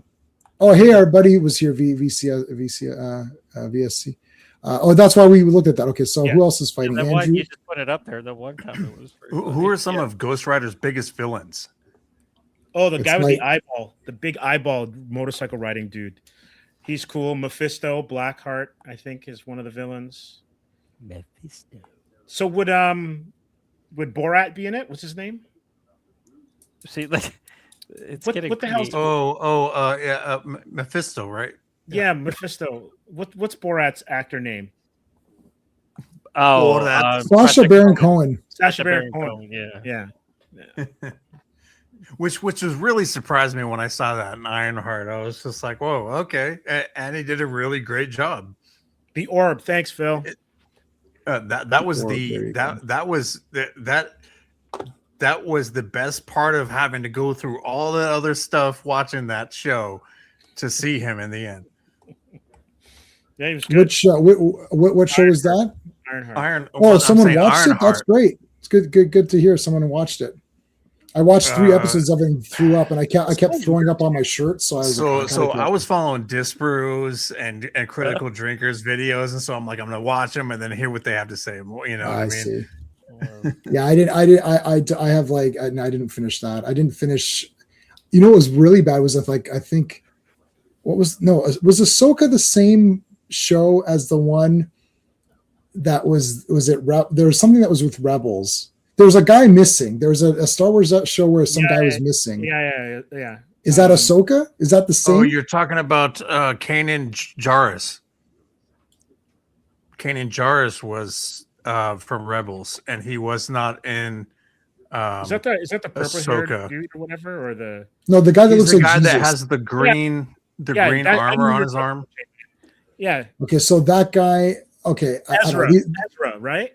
Yeah, Ezra Bridger and Ahsoka and Sandala and all them were all in Rebels, but they didn't have Kanan Jarrus. It's because Kanan Jarrus died in the animated series at some point. Okay, this is what I'm talking about. Yeah. So I watched like 6 episodes of it, and then I just stopped because I was just like, why am I continuing this? All these fake Star Wars shows, they're all awful. I tried. I sat through all of Obi-Wan barely. I was really disappointed, like when I saw the trailer for the Acolyte, because they're like putting Hong Kong style action with the lightsaber fights. I was really pumped for that one. That I watched. Yeah, that was brutal too. I was like, they deleted Carrie-Anne Moss. As a man who was 5 years old at opening day, this is gutter trash. Yeah. And I like Carrie-Anne Moss. They kind of wait. Yes, and it had her. Yeah, she got a bum rap in that show, dude. Oh my God. Hardcore. The very first episode, she gets deleted. What's your problem? Did she even make the theme music? I think she got hammered before the theme music. It was the very first scene. The very first scene in the show. Yeah. She's gone. Yeah, so come on. It's like you showed us her face like so many times in the trailers, and then I didn't even. We're finish like, oh, she's going to be a Jedi. I tapped out. Yeah, I think it was Wrecking Crew was in She-Hulk. She-Hulk, yeah. I think Executive Decision was the first time I had something like that happen to me, where I'm like, I'm gonna go watch a Seagal movie, and it's like, wah, wah. Yeah. Well, you got to early Seagal. Not bad. Yeah, it was good. I think when Seagal did that 45-minute speech, which they got down to 8 minutes, and On Deadly Ground. On Deadly Ground, we did an Action Lead episode on how it's 100 minutes of everybody saying how great Steven Seagal is. But that scene at the end was legitimately about 18 minutes or something, and it was longer. It's way longer. The studio was like, we can't air this whole thing. We can't air this whole entire thing. This needs to be edited. But you got to watch Space Ice's. I want to see the full. I want to see his full speech. I want to see I gotta see. Even the speech we got seemed excruciatingly painfully bad. The movie actually wasn't so bad until that speech came at the very end. There's some great action on Deadly Ground, like when he's going at the plant. Oh, it's like I thought it was awesome, but then it was. Like, and then you had the best part about the last thing, I know we're gonna talk, but the best part about On Deadly Ground was Billy Bob Thornton, before he was a star, talking about how great Steven Seagal's character was in that movie. Yeah, that's how you knew that was fiction. You're like, I don't think this is real. It's like, oh, so good. All right, so final thoughts on Spider-Man. I'm definitely gonna order it for sure. It's this movie made me feel good about Spider-Man. And people loving it. It's not like, I don't like, usually when people like, I always troll on Facebook.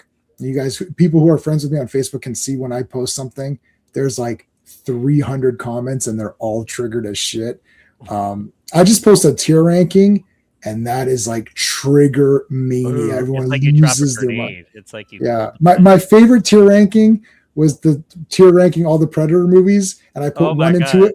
I put one into at the top, and then that's all. And I didn't put anything else. So I was like, that's all the Predator movies. And they're like, oh, where's all the other ones? I was like, I just ranked them all. I just did the tier ranking. I ranked both Predator movies. And they're like, they're so easy. It's like That was the easiest ranking ever. Oh my god, it was like the best thing ever. That was so easy. Part That's one one and of the two. things I usually do when I like look at lists of movies. I'm like, where's Predator? You know, like in this. I just put Predator 1 and 2. It's like once again, let me rank bring any up of the the other one ones. guy that thought Prey was better than the original Predator movie. Yeah, so Oh, we've unfriended him now. We were like, He- what? He's been erased. I'm like, I beg your pardon. I'm like, Yeah. I did not hate Prey, but No, I I'm like saying Prey it's a lot. better. Yeah, but The for one first thing that it's- Predator movie is a One and two? masterpiece. I will die on that hill. That's one The, hill. the second one is also. Second one is amazing. It's as well. it's a different movie, but yeah, The second it's one is just- arguably it's just as, and then what's I'm his with you, name? John. what Who's the psycho? Who's the psycho second one. actor in the you second could one? argue. You could Yeah, arguably Gary Busey. argue Gary that Busey, 2 yeah. is better than 1. It's a fucking alien. I'm Yeah, with you. part 2. I like Predator 2 better than Predator 1, but they're both 10 out of 10, so it doesn't matter to me. And part 1's part yeah. 1. I- Without part 1, there is like- no thing. like, So just make them like one movie. Where you Yes. yeah, you can just make them one movie. have 2 protagonists. So, Did, what I did like you is know Danny that Glover. Danny Glover wasn't like Arnold Schwarzenegger. He was just an ordinary cop, you know, Mhm. but he still kicked ass. He Yeah, didn't but have he- to be a big, huge- In that Predator 2 movie, it's very smart because the Predator observes, and when it's observing the drug wars, Danny Glover's team is the only team that is competent in getting shit done. And he is the leader of that team. So it shows the beginning of Predator 2 is genius Mhm. because it's showing you not through dialogue, but through actions, Yeah. how smart him and his team are. And then the fact that the Predator is seeing the same movie, we're the Predator because we're watching the same stuff happen. And as it's happening, you're like, oh shit, yeah, he's fucking getting shit. Because remember, they're trapped behind it. They're pinned down. Breaks the side of the car, gets the gun out, goes, saves them all, gets in there, takes everybody out. Now the Predator kills the Colombians. Okay, that's fine because he's hunting. But he sees that Danny Glover is badass and he's assessing it all. He could have killed him right there on the roof. He was right there. He's like, this guy is more than, and Danny Glover saw him. He pointed the gun. He's like, whoa, what's going on? And the Predator paused. Why is the Predator scared? He could take that shot. The Predator's like, I want to see what this guy does. This guy's smarter than we think he is. Well, he knew So- he had a worthy opponent. He had a worthy opponent. Exactly. And then the way the rest of that movie plays out is genius because, and then as they add guys, like he adds the Lone Ranger, which is Bill Paxton. Mhm. Bill Paxton is doing little mini side missions, right? Which is the subplot. The subplot is the fact that the government knows about the Predator because of the events of part 1. So when they're hunting him down and they think they're so smart by getting the lights, they're like, oh, put the lights on and stuff. And we're going to wear the freeze suits. It's like when the Predator, you know what's so smart in that movie? The Predator changed its view and they didn't say anything. Mhm. It's just, they knew the audience was smart enough because you always saw the Predator's view. And it's like, and you're like, wait, what the fuck? You're like, oh shit. It's like, it's got fucking like all these different views. And then when the lights were there, like, oh shit, these guys are fucked now. And then Danny Glover defeats the Predator with its own weapon. That earned him, because Schwarzenegger, who's my hero in real life, Schwarzenegger did not win. The Predator suicided. He survived, Yeah. but Danny Glover won. And That's then why they gave him the they took prize. respect. Yeah. Oh, they- that was Done. fucking great. Dude, I'm Predator gonna 2? say one thing. Yeah, go ahead. Schwarzenegger could have bashed his head out with a rock and Could have. decided not to. Yeah, okay. No, That's listen. when he Schwarzenegger's my hero. the Predator deleted himself. Well, It no, was he was just taken after aback he by was how he looked. that Arnold Schwarzenegger decided to let him live. Yeah, he could. Yeah, okay. It's there, but Yeah, I know my shit. using the disc on the Nobody's guy's own dissing thing was Schwarzenegger. badass. But I love Schwarzenegger. But both movies are 10 out of 10. If someone likes 1 or 2 better, I just say, look, you gotta say part 1 because part 1's part 1. There is no. It's like Halloween. What's the best Halloween movie? I don't know. John Carpenter, part 1. Like, there's no Halloween without it. So that's now you can like something like that can be changed. Like Friday 13th. Jason is the brand. But now Jason, as we know him, is not till part 3. So someone could argue part 3 or 4 would be the best, saying part 1 is just a derivative. It's just like, okay, it's a whodunit movie. Really, it's just a whodunit. And then part 2's got the bag, which it's cool, but it's not.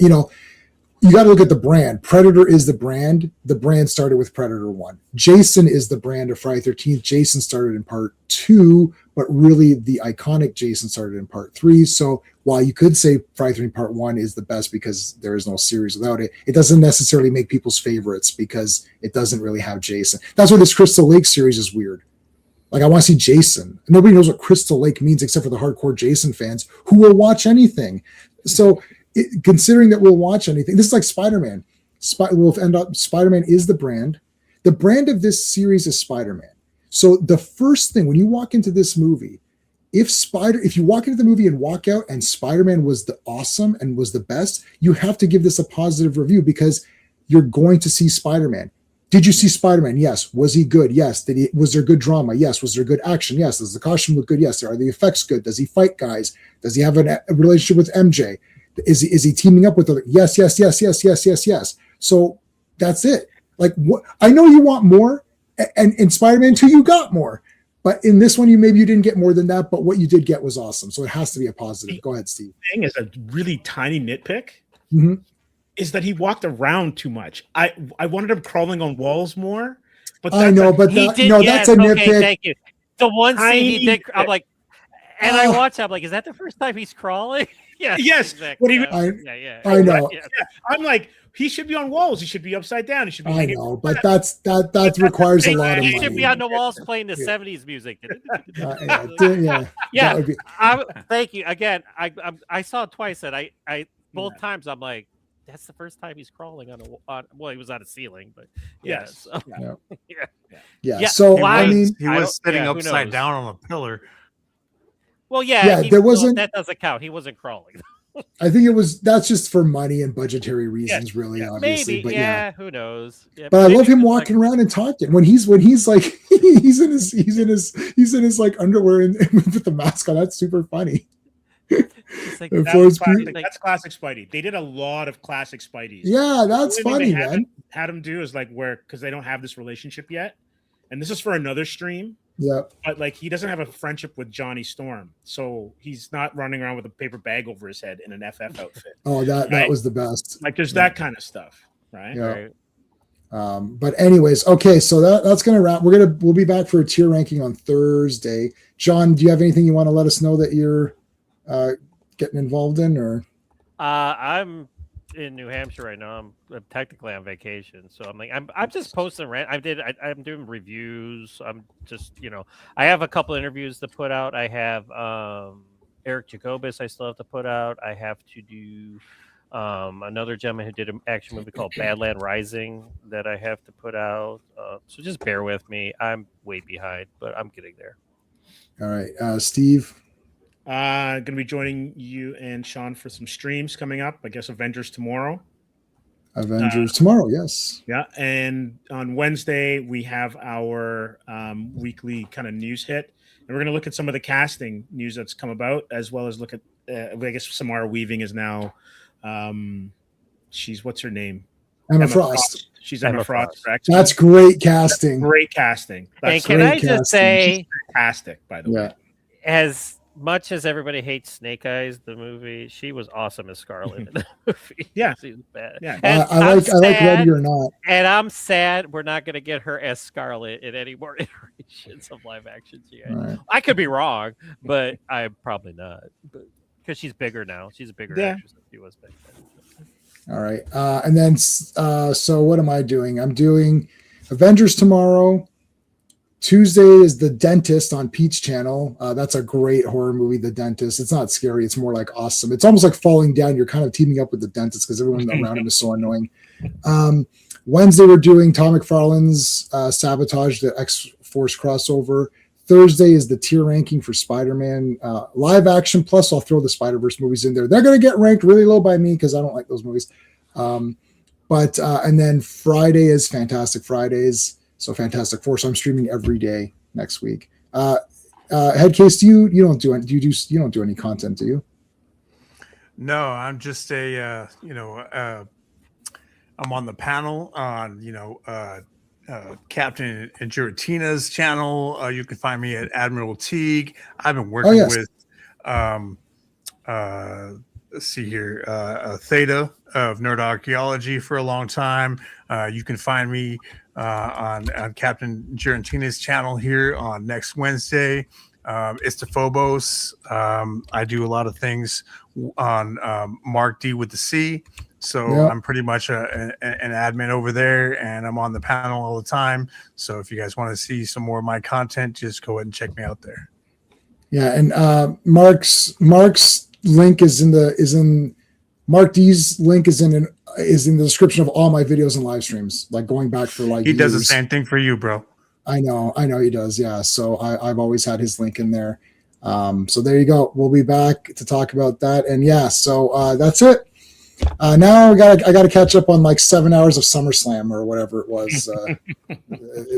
I mean, now there's gonna be a day where the SummerSlam's gonna be 7 nights or something stupid. It's just like wrestling's not that important. It doesn't need to be 6 hours.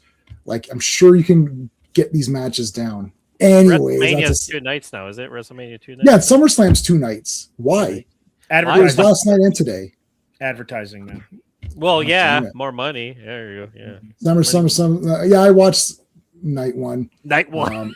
I watched. Remember night back one in the already. days where you're like, SummerSlam was awesome? You know, best AAA baby. Wagner brothers. Oh my God, love what the Wagners. Anyways, that's a whole different thing. Aldis versus Gunther. Yeah, I mean, my buddy's like, oh, I thought Aldis might win. Yeah, right. All right, guys. We'll see you tomorrow. Good night. Hey friends, you've just been listening to J-Man, and he is the smartest person who ever lived. So make sure you like and subscribe.